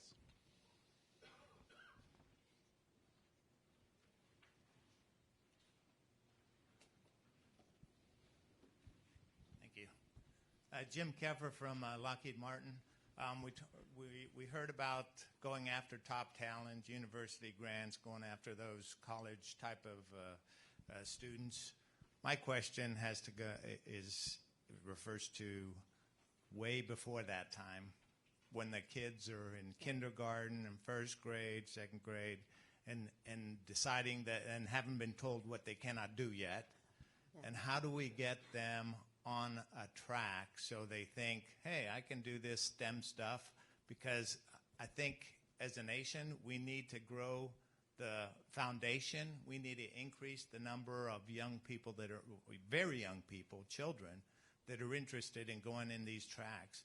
We seem to focus a lot on the top-end talent, but I don't see enough focus on that very early talent that goes across the nation to rural areas and underrepresented groups. Is the commission focus? Does the commission have a focus on reaching into that very young group and trying to get them on a path? Because that involves, secondary schools, middle schools, elementary schools, all that, teachers pay, all that. But growing that foundation, I think, is absolutely key. Otherwise, we'll be having this same discussion 10 years from now and 20 years from now. It's an extremely good point. Thank you for making it. And it is something that I think the Commission needs to focus on very carefully. Certainly, the White House put out its strategic plan for STEM education almost a year ago, last December. And one of the three major tenets, major goals in there is computer literacy. And another one is inclusion of all people in the U.S. in STEM occupations. It's something that NSF is really devoted to. We have a computer science for all program, which extends over many government agencies now, and also an Includes program, which is about inclusion and diversity in STEM, in the STEM workforce, starting from very young. And we're funding pilot programs all over the country. So this is very much a goal of the interagencies groups.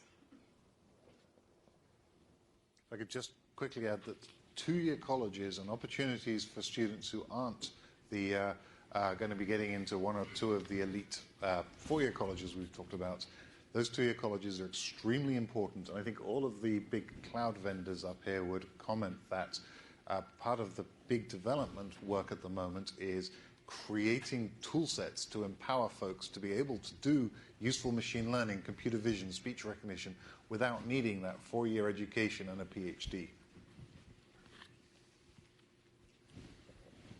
We have a question up here in the front.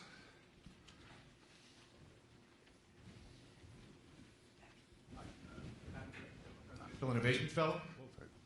Okay, are we here? Good. So I'm Adam Drake. I'm a Presidential Innovation Fellow. First of all, thank you all for being here today and talking with us.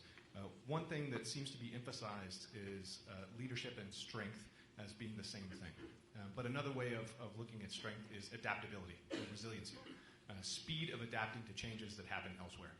And a lot of the context for the conversation today is in being strong by being the first to develop something, which makes a lot of sense if it is hard to adapt the thing you have developed, if it requires a lot of hardware or other stuff. What we see in artificial intelligence is a lot of this is public research once it's been done. So it becomes more important to adapt to what is available than it is to be the first to have created it. So can you help me understand a little more your thoughts on the interplay between leadership in terms of being first and leadership in terms of being robust and speedy in how you adapt to what has been developed? So let me just say that I think that this whole effort on the National Security Commission on AI is part of being flexible and adapting by thinking across the nation as to how to be more adaptable, what we should be doing differently, how to move forward. As I said in my opening remarks, taking today's existing technologies and figuring out how to use them, starting with legacy systems and moving forward with technical refresh and use cases, is a deep and hard engineering and technical challenge in itself, a scientific challenge. There were technologies available in the late 80s and early 90s that I will put out would have changed healthcare in this nation if they could have been translated, these early AI technologies, into use cases. So I think we underestimate the challenge that's going to take, and I'd like to see this country focus effort on that adaptability, the idea to understand use cases across government agencies, how to basically make better use of existing technologies. And that will prepare us and give us a foundation for doing tech refresh as we advance in the technology on top of the learnings. So it's a really good comment. I would just quickly also add that, yeah, I mean, for sure we have to be adaptable and we have to use the technology responsibly. But if you look at the history of look at the history of governments, look at the history of business, speed disproportionately matters, though. It's actually more important than people always give it credit for. And there is so much that we can be doing to help on almost every dimension in life right now if we actually really were investing like we truly meant it across the board, and it was this broad national urgency. And I think also the other thing to remember, too, is we have incredible data sets that could potentially be at our disposal if we use it the right way, but you don't have the data sets and then build models and then have answers that work. It takes a lot of iterating. It takes a lot of building the models and training the models and tuning the models. And, we all work in organizations that do a fair bit of machine learning and AI, and we can all tell you that while incredible advancements have been made, there's still so much more that we have to do to make these algorithms as productive and as safe and as helpful as we want. And so I do think that while we have to continue to proceed adaptively all the way through, I do think speed matters. I'll just make a comment on this again. Putting AI aside for a second and look at all the pieces you need to get it right, including data ingestion, flows across an organization, the infrastructural innovation that's needed is not to be underestimated. And you wouldn't necessarily point to that and say that's AI research, but it certainly is enabling and critical. Thank you. I want to make sure we have time for a couple more questions. There's a question over here. Hi, Melissa Flagg, I'm with CSET. And I think that we had an unintended consequence of sort of federal funding and research to academia that led us to start buying professors out of teaching. So the teaching deficit in sort of training the next generation of scientists and engineers is not just a problem that they're going to industry, it's also a problem that as soon as they get an NSF grant or a DARPA grant or an ONR grant, they get bought out of teaching. And so I think we could think about using the NDAA or other sort of approaches to actually think about funding lecturers and funding adjunct faculty at a living wage. It shouldn't be an act of charity to educate the next generation, and that is actually something that NSF and ONR and other places should really be thinking about. And I think the DoD is an opportunity here specifically to get people excited about security as an avenue in thinking about funding actual educators as opposed to just funding the research. We need both, but I think right now we're disproportionately skewing to the research. Very, very good point. Any comments on this? She's right. Yeah. Yeah, I've absolutely seen this.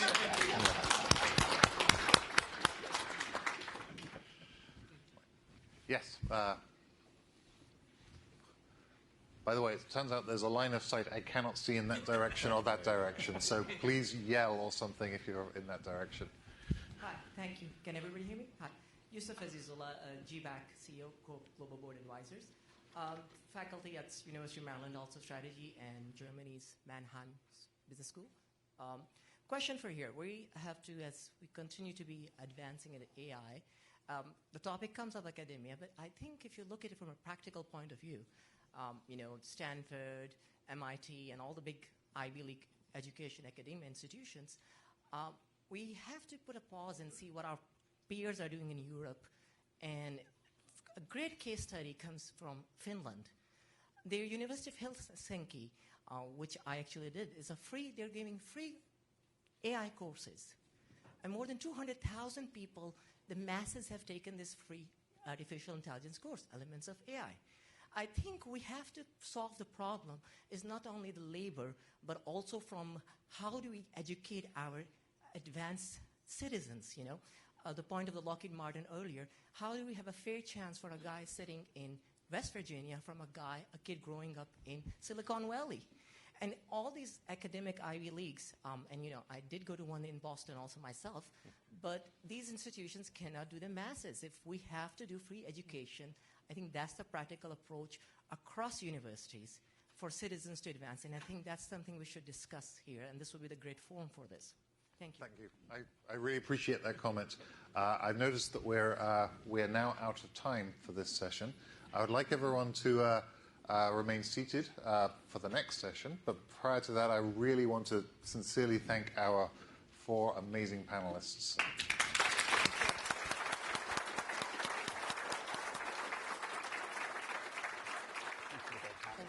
Thank you. And as this panel leaves the stage, I would like to welcome my fellow Commissioner, Safra Katz, who leads the Commission's working group on applications of AI for national security. Thank you.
The sound technician has some explaining to do. We were worried about hot mics. Yeah, we were worried about it. How about now? Yes. Yay. This? How about without this? Perfect. Okay. We win. See, with problem-solving skills like this, we can get through anything. All right. So it is truly a privilege to be up here with such distinguished panelists. It's every day I actually have to basically pinch myself to really believe that I am part of this incredibly important effort. On our panel today is Andrew Hallman, Principal Executive of the Office of Director of National Intelligence, the Honorable Christine Fox, Senior Advisor and Assistant Director of Policy and Analysis at Johns Hopkins University's Applied Physics Lab, Bob Work, who is also a commissioner with me, but is also the former Deputy Secretary of Defense, and Steve Chen, Senior Research Scientist, Caltech Jet Propulsion Laboratory, and also a commissioner with me. I want you to really join us today in the conversation. And our plan will be that we'll make a couple of opening remarks at first, and then a few questions. And then we're going to actually open it up to all of you to ask the questions that you feel are most important. I'm going to start by just commenting and really underlining some of the things that have already been said today, but with a very close focus on our national security and the application of AI, because this is a very critical time. We are talking about maintaining our global leadership and the leadership of our important philosophies, which are about freedom and all of the democratic values that we have focused on for decades. And this period in particular is the convergence of technological change at the same time as we have an emergence of a true strategic competitor who does not share many of the values that we have. And as you know, technological leadership has always played a critical role in allowing us to maintain our U.S. advantage. And it has been particularly critical in doing the single most important role of a government, which is to keep its citizens safe and to keep America strong.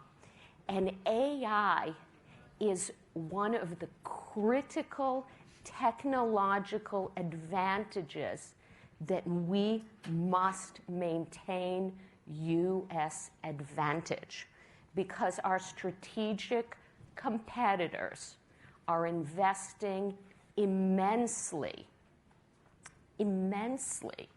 in undermining our advantage. And they are using different rules than the ones we abide by. And we have to understand that they have unifying principles that allow them to do things that are different than how we operate. And for us, maintaining the capability and the security advantage that comes with AI allows us to use it in so many national security applications, whether it is making sense of the vast amount of data that our people have to get through to understand their situation, whether it's having the analysis available in critical times, or whether it is protecting our servicemen and women by the use of AI through all sorts of autonomous capabilities. All of these things really come down to making sure we are all working together.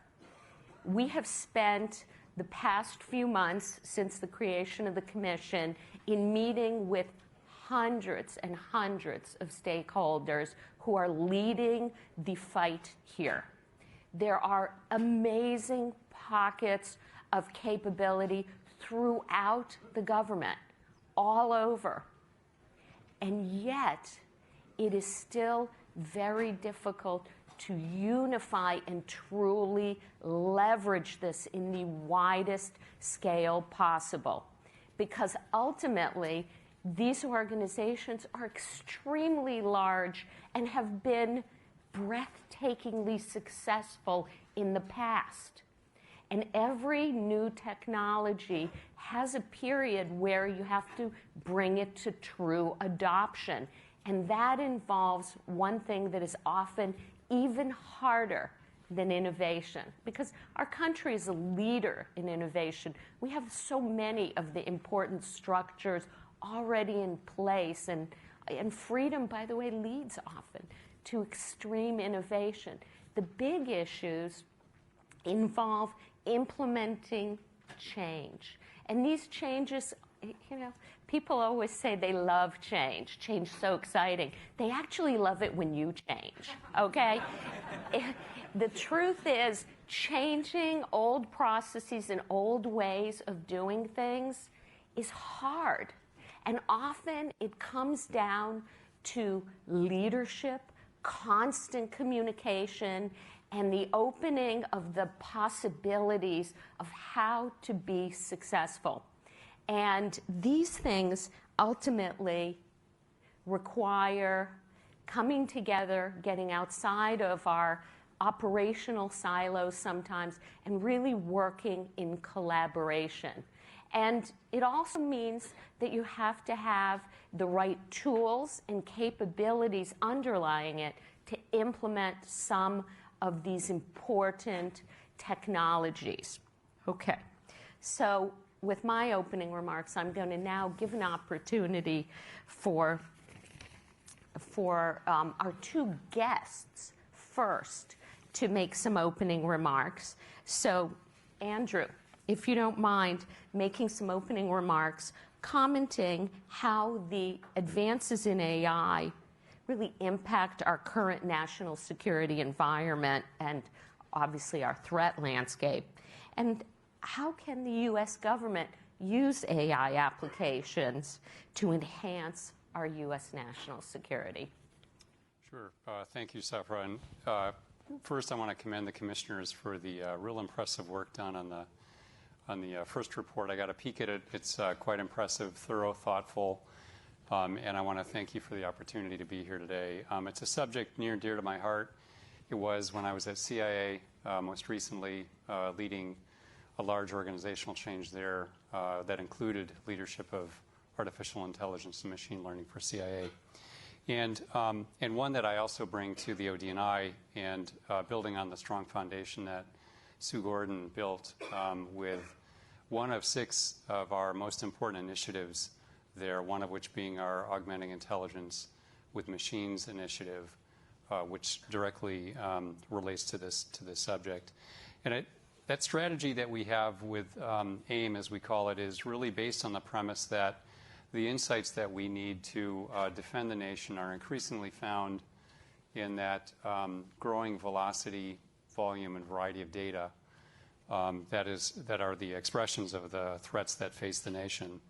And with the democratization of technology, producing this highly sensed environment in a very competitive environment, not just for the intelligence community, but for our national security community.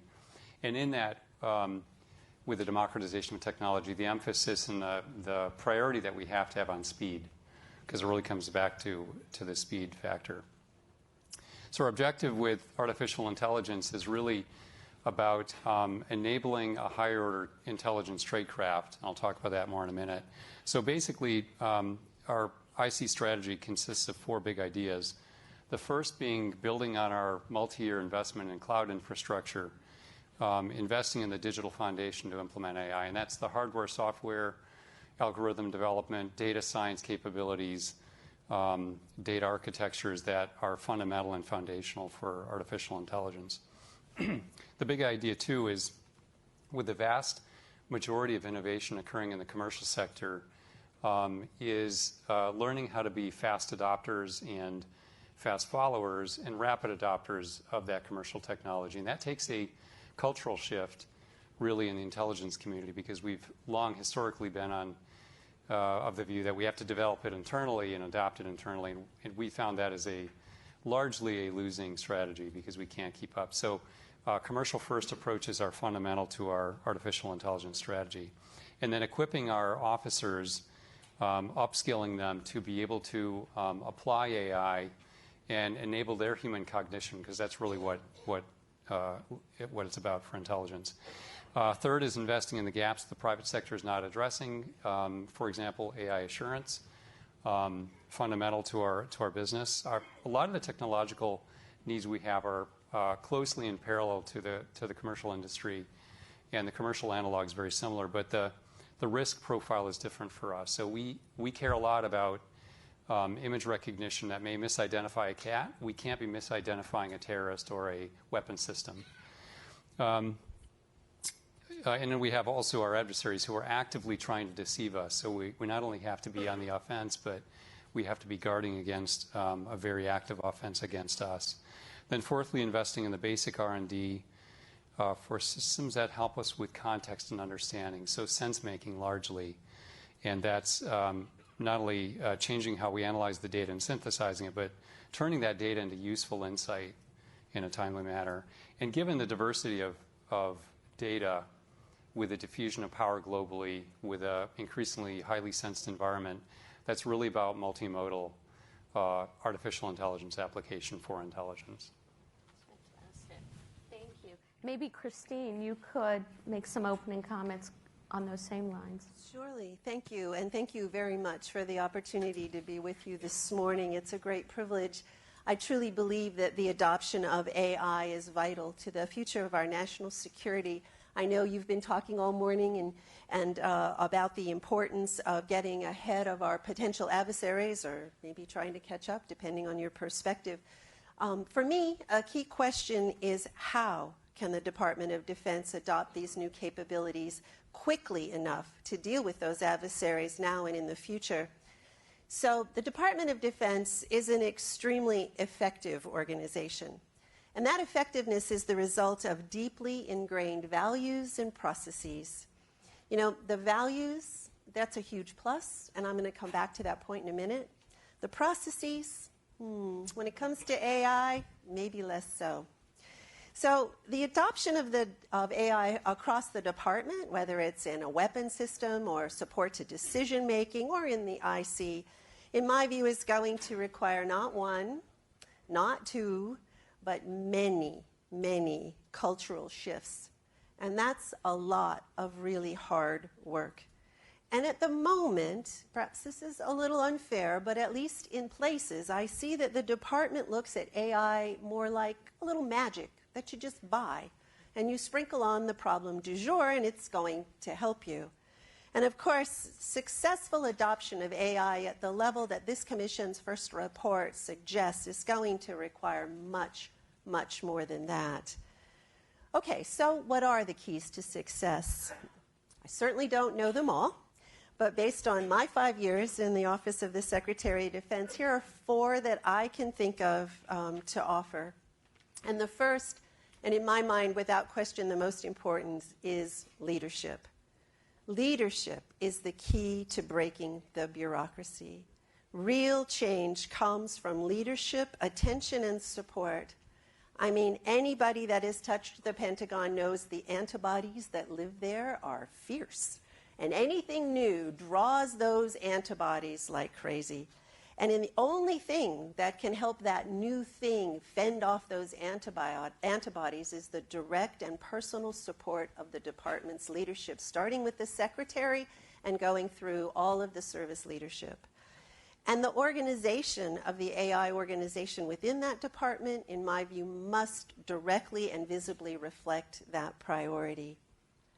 Well, another reason that leadership, in my mind, is so important is that second key to success, and that is data. The department, yes, they have access to lots of data, but they don't routinely collect it. There are no standards for collecting it, and that has to be pushed and set by the leadership. Once it's collected, then it needs to be shared. Another, perhaps, process ingrained in the Pentagon that's not the best for AI, sharing across all the services and the other organizational boundaries. And finally, leadership is going to be required with regard to data to tackle some of the security barriers for putting all the data together.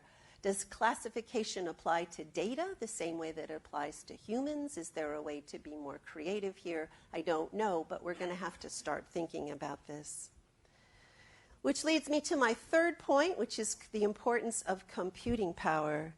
Data has no value without the computing power to process it. At APL, we have a saying that is, if data is the new oil, then computing power is the new combustion engine. Computing power also has workforce implications. I know that the report talks about, and we certainly agree, the department can't do this without access to tremendously talented data scientists. Even if the department can attract those data scientists, it won't retain them if they can't do their work.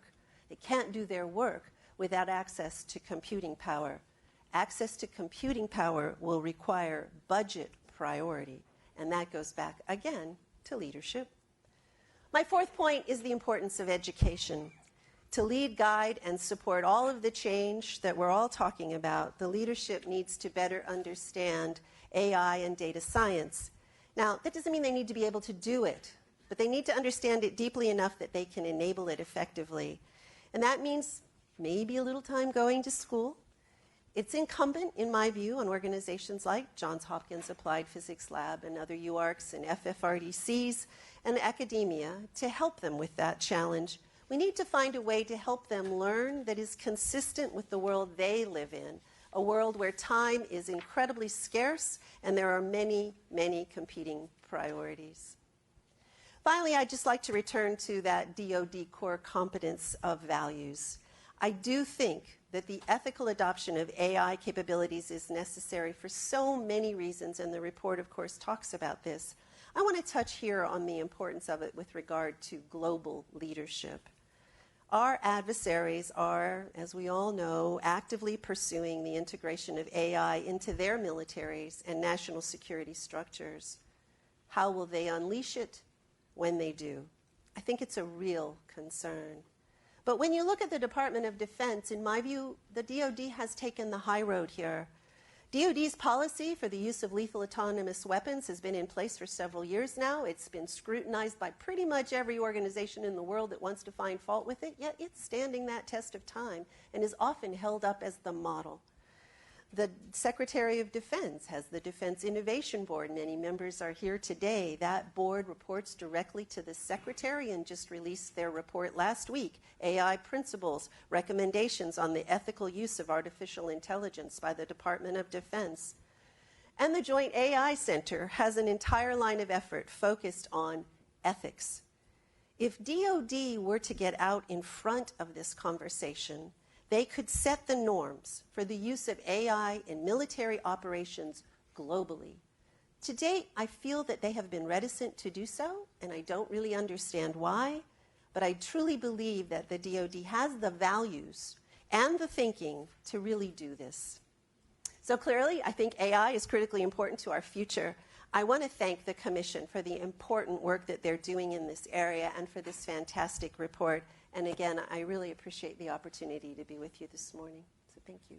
Thank you, Christine. I think what I'll do now is I'll start with a few questions for each of you. So I'm going to come back to you, Andrew, and ask you what AI applications and where could AI applications be applied to be disruptive or game-changing to maintain a competitive advantage in the intelligence community?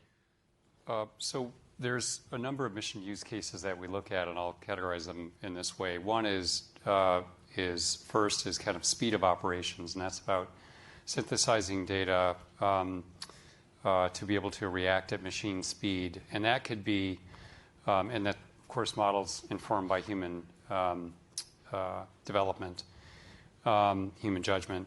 But that can be a case officer operating on the street, having situational awareness, being able to track targets, being able to defend against targets, tracking that case officer. It could also be automating how we tip and cue our sensors to complement each other, and again, bringing all the full comparative advantage of those different sensors to bear on intelligence problems. So speed of operations, as I talked about, especially in a great power competition, that emphasis on speed advantage has to be emphasized. Identity intelligence, and that's about identifying the pattern relationships of people, organizations, of those that would do us harm. That could be terrorism, transnational crime, other illicit networks. Thirdly, detection and defense against influence operations, a growing area for us, obviously, one that both keeps me up at night and gets me up in the morning. And that's about, as our adversaries get much more sophisticated at developing and injecting artificial content into our daily discourse or compromising the integrity of our electoral systems, is the ability to detect and defend against those and counter those in real time.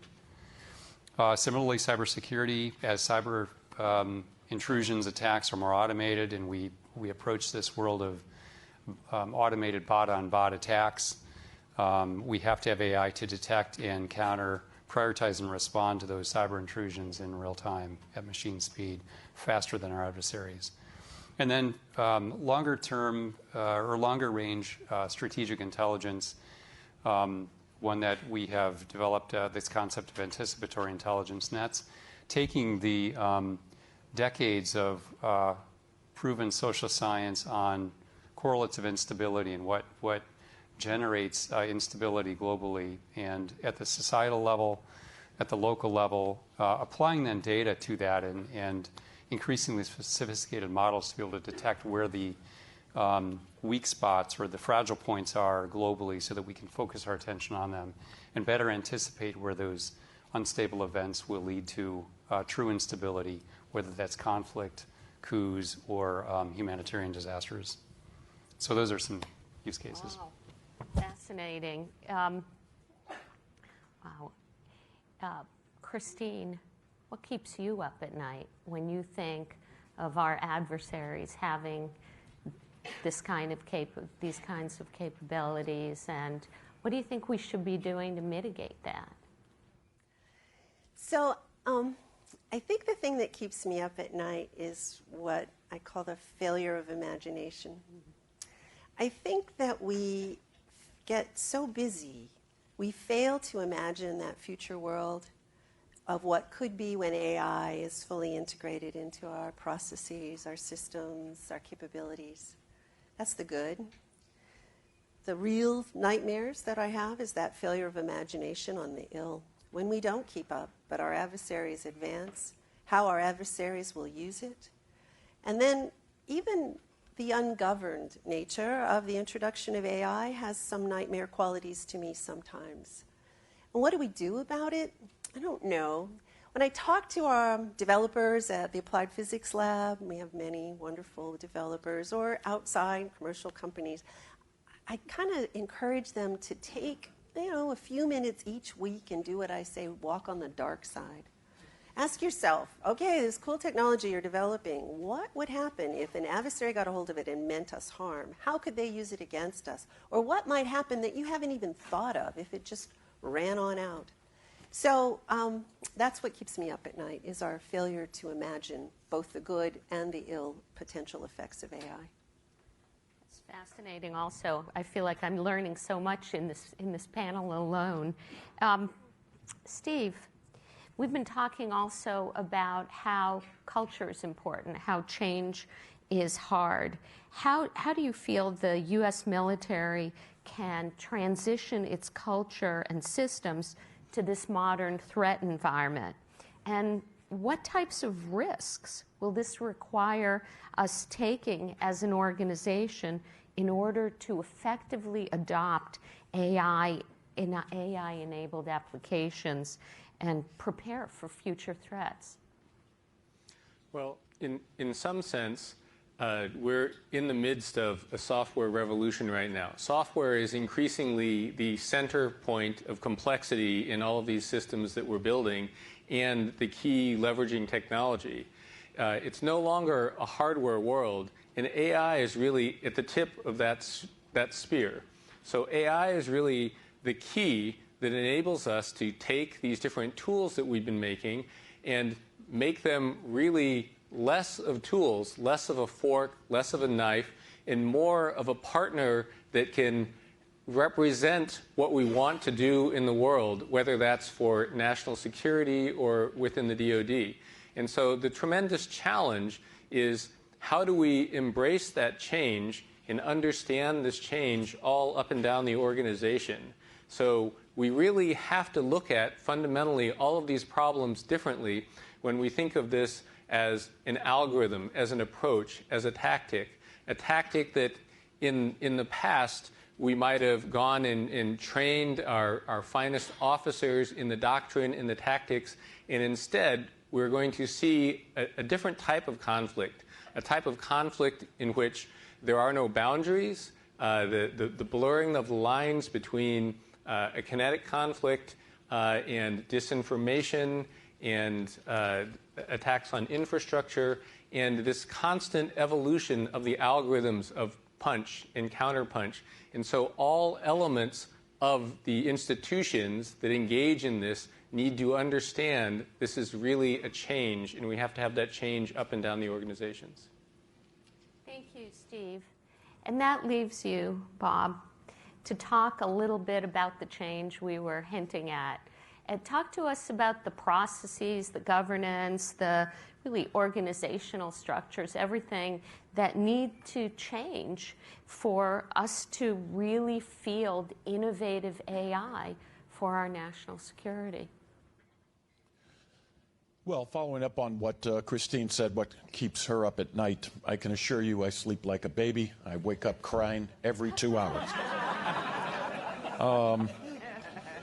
Look, the way I want to answer this, Safra, is when you read our interim report, you will notice that there aren't specific recommendations, and there is a reason for that. We just formed as a commission in March, and knowing that we had over a year to work, we concluded as a commission that we would go through an assessment phase and just listen and learn. And so we started in March. Since that time, we've had four plenary sessions with all of the commissioners. We've had 17 working groups, and the working groups correspond to the panels that we're having today. We've had over 100 classified and unclassified briefings from across the federal government, the IC, and the Department of Defense. And the staff itself has had nearly 200 interactions. So what you'll find are initial judgments, consensus judgments from all of the commissioners. And I think it would be helpful if I just go through them real quick on this panel 2, which is really focused on DoD applications. We are absolutely confident that AI can help the U.S. execute its core national defense and national security missions if we let it. The implementation of our government security strategies on AI, as Christine alluded to, is threatened by bureaucratic impediments and inertias. We often use the term antibodies, but really they're super viruses. You know, these are viruses that we've tried to apply biotics to, and they've gotten stronger. And they're really, really tough to overcome. So the only thing that we've concluded at this point is defense and intelligence agencies have to urgently accelerate their efforts. We see pockets of successful bottom-up innovation across DoD and the intelligence community. But these are relatively isolated programs, and they're not going to translate to the strategic change that we as commissioners believe has to happen without top-down leadership, which is building right off what Christine said, to overcome these barriers. The other key thing is we've included, and this goes to Steve's point, AI adoption and deployment requires a different approach to acquisition. And the department hasn't figured that out yet. They're trying. But unless they do figure it out, we'll be in big trouble. The other one is, AI is only as good as the infrastructure behind it. And within DoD in particular, that infrastructure is severely underdeveloped. And this is just another theme that comes from the first panel as well as several of the speakers. The U.S. government is not adequately leveraging basic commercial AI to improve its business practices, the back office type structures in the department, which we are certain will save us lots of money, but we haven't seen any widespread approach on what is commonly referred to as robotic process automation. And it gets to exactly what Safra said, where this is about reimagining the processes and then having AI help you come up with entirely new processes. Now, Andrew Moore describes AI as a block of interrelated blocks. He calls them the AI stack. And that includes talent, data, hardware, algorithms, applications, and integration.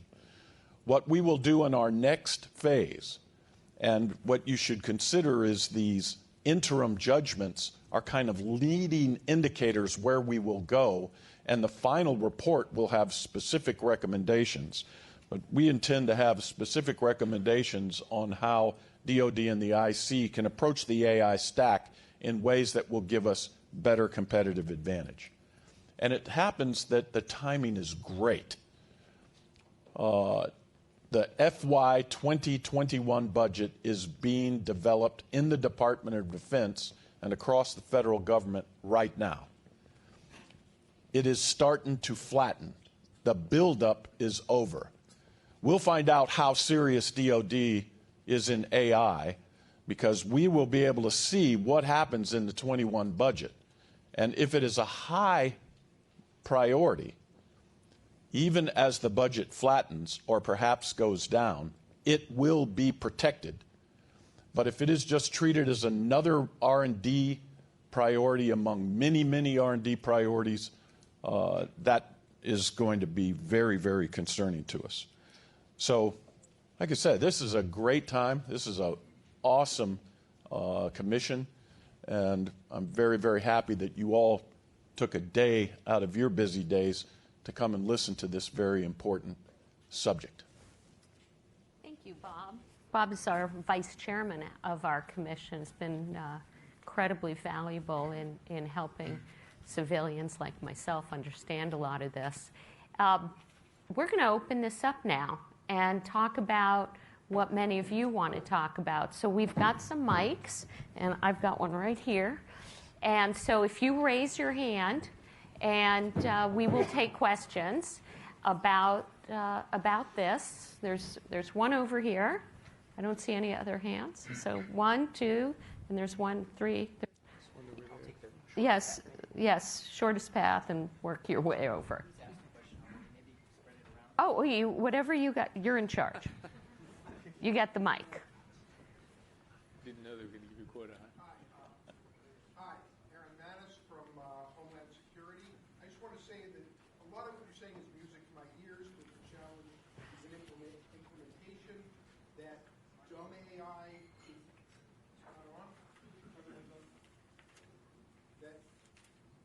that dumb AI could go a long way to improving our strategic position. I come from social science world. To what extent are we reaching out to sociology, psychology, anthropology to think about these issues of implementation? That seems like a really important resource, thinking about not just the people, but the organizational side. That we need an agenda for the research of implementation because it's such a non-trivial problem.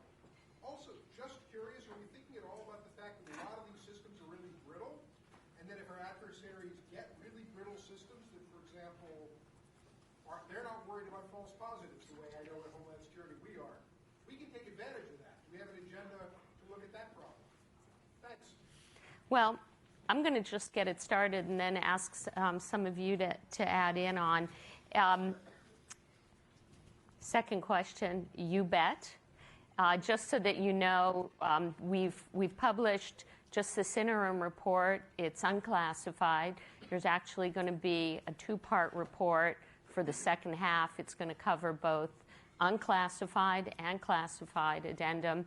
And we have spent quite a lot of time thinking about our enemies and trying to figure out how to make our advantage all of their disadvantages. And that involves a lot of things, including the social science of our adversaries. And you're going to see quite a lot about that in the final report. As far as you can tell, many of our stakeholders and all of our meetings have involved different organizations inside and outside the national security architecture, simply because sociology is what is all about people. And some of the biggest issues in advancing change is figuring out how to motivate that kind of change. Anyone else? Steve? Oh, I just wanted to hop in.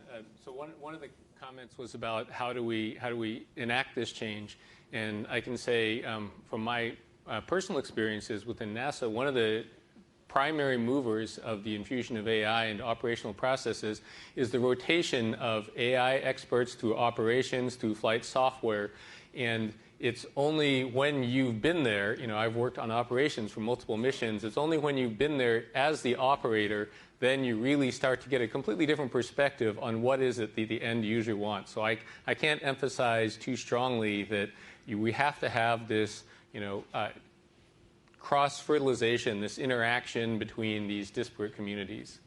So. Yeah, No, go ahead, Bob, and then Andrew. The department and the commissioners are extremely aware of the brittleness of the current state of AI. But as the commissioners have learned, the department is going after this in narrow task applications that we can test and we can actually compare against human behavior and human persistence. In 2015, when computer vision started to be more as effective as a human analyst in picking out an objective or an object in a picture, that's when the IC said, okay, now it's time to go, because we can expect human-level performance from the machine. I liken this to what's happening to our automobiles. We're inserting narrow AI applications as they become tested and trusted. So we have an AI application for cruise control. We have an AI application for lane departure. We have an AI application for taking over the braking system and stopping the human operator who's texting on their phone before they run into somebody.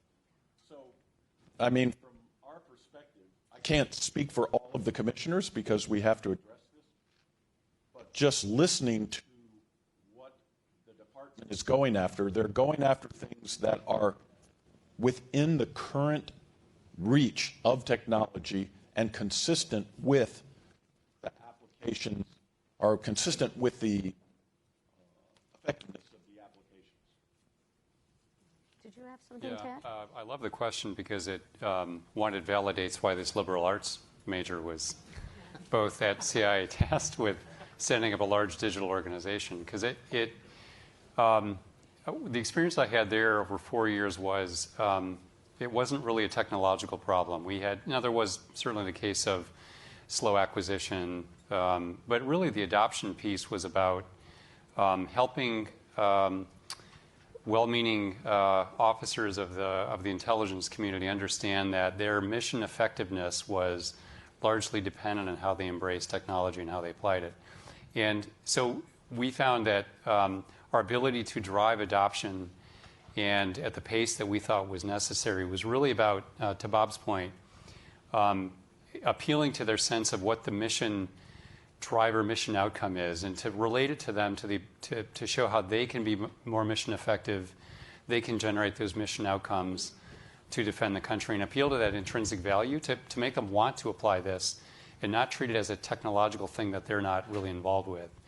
But to the, and this isn't about me, but it's about why I was asked to lead this with the skill set I brought, was it was really about the leadership and social engineering of a large organization and how you motivate people to adopt something they're not used to and they're not familiar with that frankly changes their historical way of operating. The other thing I think that's interesting, and I'd be interested to know if the Commission explored this or will take it on, is when we think about AI as bridging that human-machine interface in the intelligence community, it's about how we optimize our mission performance with a machine. But is any research done on the cognitive sciences of how any person, regardless of their background, can leverage machine power and artificial intelligence to make that interface much more effective? And I think that's probably a lesser developed field. If I could quickly just pile in, I'd like to just echo what Steve said about the importance of what we call at APL domain expertise. And it gets to this point of whether or not you have AI services, if you will, a separate organization that services everybody else, or whether you try to make it integral. And I think we find at APL that the people that understand the mission are critically important as you think about how to look at AI, and that's kind of the same point I think that Steve was making from the NASA perspective. So just wanted to pile on there. Okay, thank you. Another question? Lots here. There's one here, here, here. You pick. Brett Granberg from Vandenberg Labs. Where are you? I was giving the mic over here. Oh, we can't see you. Hey, thanks for speaking with us. I guess this is a question for Secretary Work and Mr. Hallman. You were mentioning, Secretary Work, that narrow AI applications are here. The technology exists to help some of your analysts that are buried in Arabic and Pashto data, for example, or to help some of the operators and analysts that are buried in overhead video and imagery. A lot of that technology is found in startups and non-traditional defense companies in Silicon Valley. I know this is something that you guys think about a lot. If you had a team, if you could wave a wand, and you had a team of deep learning engineers that could work on some of these problems, where would you tell them to go?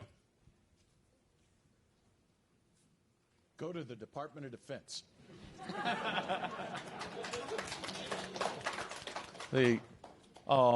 Look, I think this was covered in the first panel, at least touched on. The department knows that it relies upon the innovation in the commercial sphere. And this is one of the things that the Commission has been mulling over quite a lot. How do we build the bridges that Steve Walker talked about between the department and the innovation ecosphere that is so vibrant in the commercial sector? I know Jake has been trying to do this. General Shanahan has spent a lot of time reaching out. But if your question is, what would we go after? I would say all of the above: computer vision, national language control systems for autonomous systems, decision support tools. This, of all of the things, this reminds me of the interwar period when aviation capabilities were starting up. They were extremely brittle. They were not very, airplanes didn't have a lot of payload. They didn't have a lot of range. They fell out of the sky quite frequently. But the U.S. Navy tolerated an insurgency of, we are going to inject aviation capabilities into fleet operations. We don't know where it will end up, but if somebody came up and said, oh my goodness, the airplanes can only carry a 100-pound bomb 100 miles, to which the aviator said, that's true. But as Christine said, they were able to envision a future in which they might carry a 500-pound bomb 300 nautical miles. And they tested, and they failed and failed and failed and failed. So injecting AI-enabled systems into in-place processes is very, very similar to that problem. And so that's why I am so optimistic. Look, the United States military is better at this than any other military in history. So all we got to do is let the operators go and give people like General Shanahan the support they need to support them, and away we go. So, as Eric said, we're extremely bullish on America. We're absolutely certain we can win this competition. All we have to do is say, hey, let's get after it. Okay, next question. I don't know where it is. Pick one.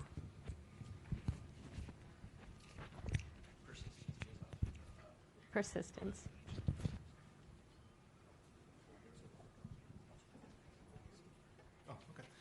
So thank you again all for being here. One thing that seems a consistent message is the need to be faster, but also the need to accommodate or circumvent the antibodies that come out in the Pentagon. So one thing that I would ask your thoughts on is you just mentioned aircraft and the interwar period, right? And there were a lot of mistakes and problems. The same thing will happen with AI, but AI is ultimately just software. It's software that serves a specific function. So if the department is not adept at doing software quickly, we won't be able to do AI quickly. When it comes to the bureaucracy and the processes, right now there's no concept of opportunity cost. So if you're the person responsible for authorizing systems in DoD, your default is to be mitigating as much risk as possible. And you don't incur any cost necessarily for being slow. How can we better align incentives so that people who are authorizing systems in DoD and the IC conceptualize of the opportunity cost or the cost of delay for the systems they're considering? Who'd like to take that? All right, I'll start. Okay. It's a great question, a complicated question. I think that the first step has been taken, which is a recognition that we need to get going. Now, the next step is much harder. And to me, a lot of it revolves around the whole idea of how we authorize that systems are ready, which gets to testing, which is where I think a lot of this lies. And so we need another one of my cultural shifts that I mentioned is in this notion of testing. Again, I think you want to think now of testing to build trust rather than testing to meet a predetermined criteria or standard. And that is a paradigm shift in the way that DoD acquires and fields its capabilities.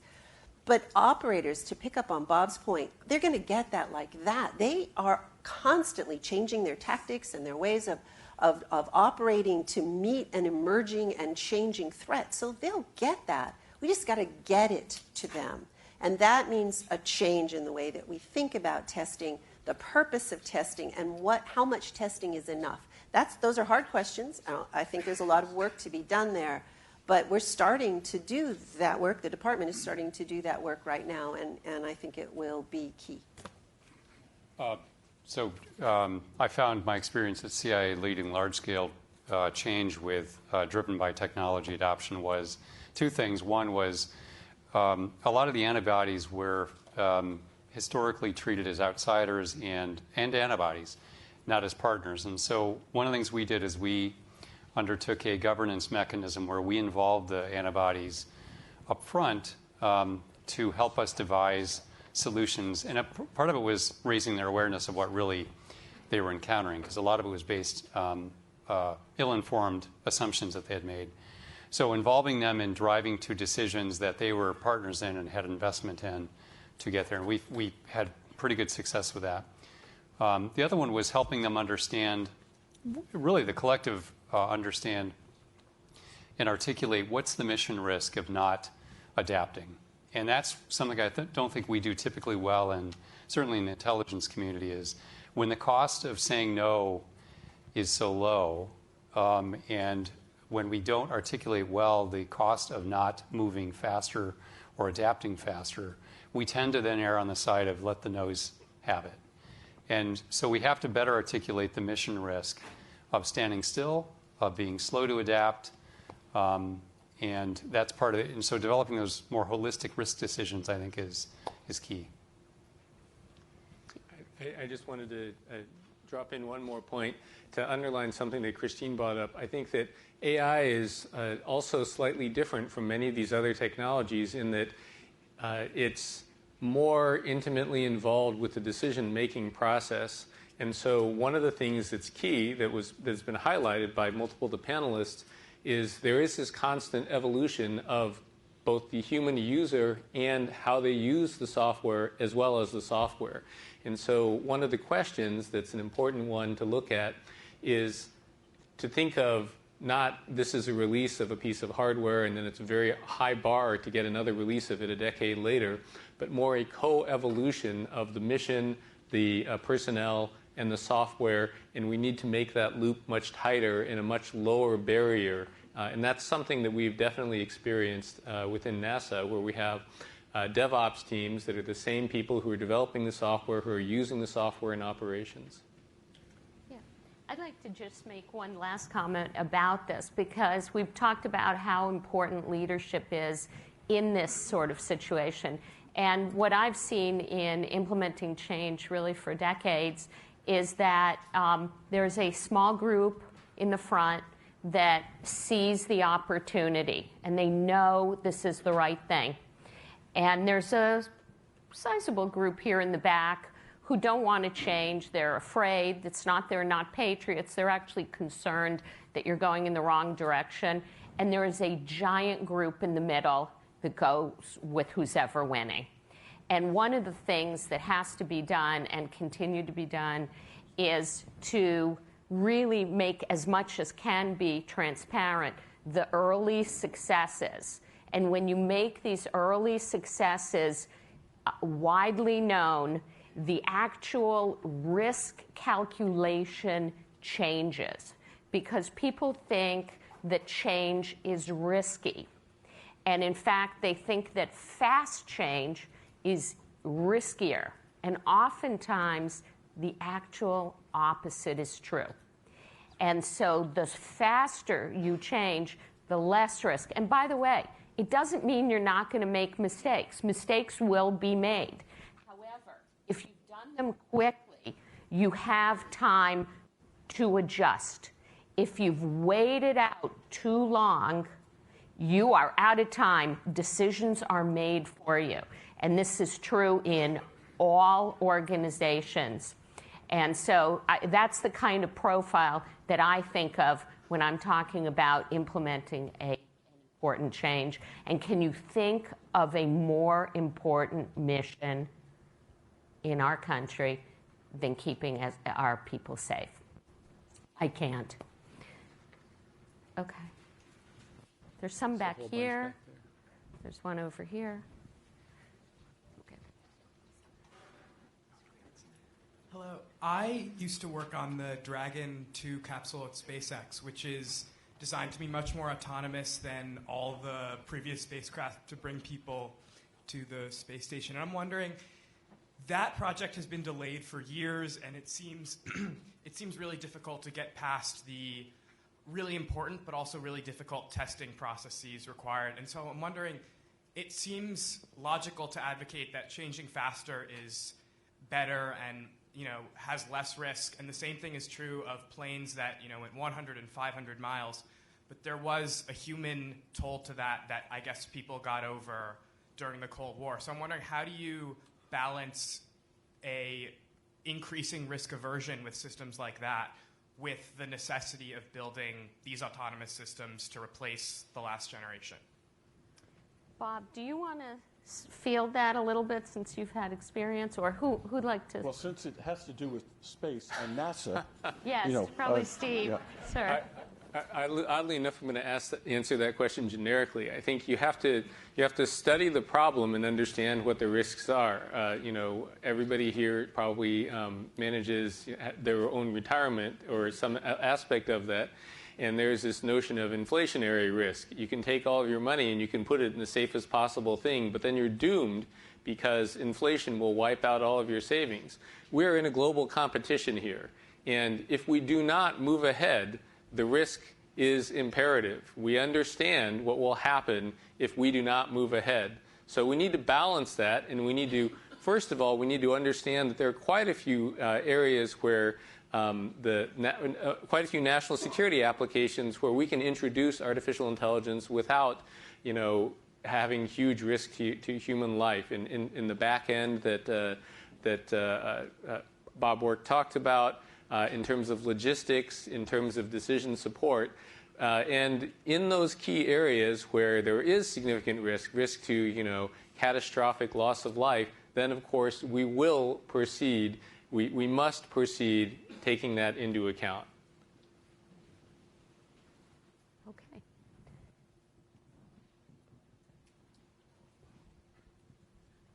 Thank you. So as a panel, you've touched on a lot of issues regarding cultural change and the need for moving faster, adopting commercialization. I'm wondering, based on, if you look at the trajectory of research in the academia and the private sector, a lot of it revolves on collaborating and open sourcing code and sharing benchmark data. And that's not traditionally how government agencies tend to operate when we're developing new technologies. It seems like secrecy might no longer be a competitive advantage for AI. As an example, back in February, OpenAI refused to release a model that they thought would be too dangerous, GPT-2. And within 4 months, 2 recent graduates developed a model that could replicate the results almost exactly. So it seems like there may no longer be a competitive advantage in hiding things, and maybe there are reasons to open source certain pieces of government work. I'm wondering how you view collaboration and the need for secrecy and what frameworks government agencies should use to balance those interests.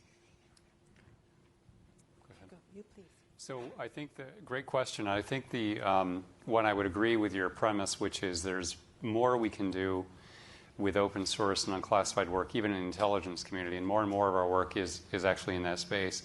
Because at the end of the day, the risk of undertaking that work is somewhat offset, because if it's in the application of our tradecraft to unclassified either software development or other kinds of work, there's the attack surface is different because it's not just about the technology, it's about how we apply it. And if we do actually adapt faster and become more of moving targets and embrace a much more quickly changing technological market, I got to think that we're going to be better than simply standing still with the illusion that we have with standing still with a classified system that may or may not be penetrated or may or may not be secure.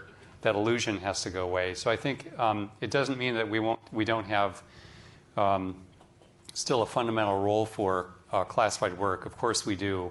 But I think the proportion of the work that we're doing is more and more in the unclassified spaces, and it's about how we adapt that to the intelligence tradecraft, which will, I think, give us a great advantage. And when you look at the democratization of technology and data, that has to be increasingly on the open source side. Just add on very quickly. I think collaboration is essential, and I tried to allude to this point in my remarks that maybe we need to think a little bit differently about the classification of a piece of data versus the classification of a human understanding what that data means. They could be different. I don't know that they are, but I think we ought to think about it so that we can get the most out of all of the data that we have, and that does include collaboration. This point of secrecy, though, I think is very important, and I would just like to take the opportunity to plant the thought that we ought to also think strategically about what we choose to keep secret that we are doing in AI and what we choose to reveal. Because understanding where the United States really is from a national security perspective in acquiring and pushing forward important new technologies like AI can have a very real effect on deterrence. But on the other hand, you might be giving something away. It's a hard set of decisions, but this whole reveal, conceal notion is a part of this secrecy conversation that I think we need to be having. I just wanted to jump in and add one more point to that. So there's been a very active discussion in the artificial intelligence community on exactly what should the stance be towards some of these key technologies. And it's the view of some people, well, okay, so deep learning at its heart is a set of matrix multiplication, so you can't really protect that. And I would disagree very strongly with that. So it's been quite well understood. I'll make an analogy to nuclear weapons. It's been very well understood what the principles are to build nuclear weapons for quite some time, and it's been in the public domain. Any graduate student in X, Y, and Z knows that. But that doesn't mean that we don't choose particular key lines and key choke points to which we want to restrict technical know-how, and that's the kind of nuanced decision-making that we have to have the right people making decisions on in order to protect our national security. And where this plays out inside the Commission in a way is, again, we're moving towards trying to get to consensus recommendations, and we have these things called hard problems where we haven't come to a consensus yet. But there's a school of thought in AI research we should try to disentangle ourselves from China, who's our primary competitor in this field, or we should couple more closely with them. There have been people who have come and talked to the Commission on both sides of that equation. And the Commission is going to try over the course of the next year to thread the needle. But for example, all of the competitors want explainable AI. All of the competitors have high incentives to have good AI safety. All of the competitors have high incentives for good verification and validation regimes. We would never want to unentangle ourselves from the broader community to include our competitors if we can share that data, because we may use the AI differently. But it will be very, very good if all of us said we can trust the AI. It's gone through this type of information. So the Commission, as I said, hasn't come to a consensus recommendation yet, but we're studying this problem very, very carefully. Okay, I wish we could stay to take more questions, but I'm going to have to thank our panelists. This has been, for me, a very, very fascinating discussion. I want to let the audience know that we are going to take a 20-minute break, but don't go too far because lunch is offered just out here near the registration, and we're going to want you to bring your plate in here because we're not taking any time off here. We've got a panel at 11:50 that I think you're going to want to see here. It's going to be Lieutenant General Jake Shanahan from the Joint AI Center. It's going to be Kent Walker, VP of Global Affairs and Chief Legal Officer at Google, and it's going to be moderated by our Commission's Chairman, Eric Schmidt. So 20 minutes, grab lunch, come on back.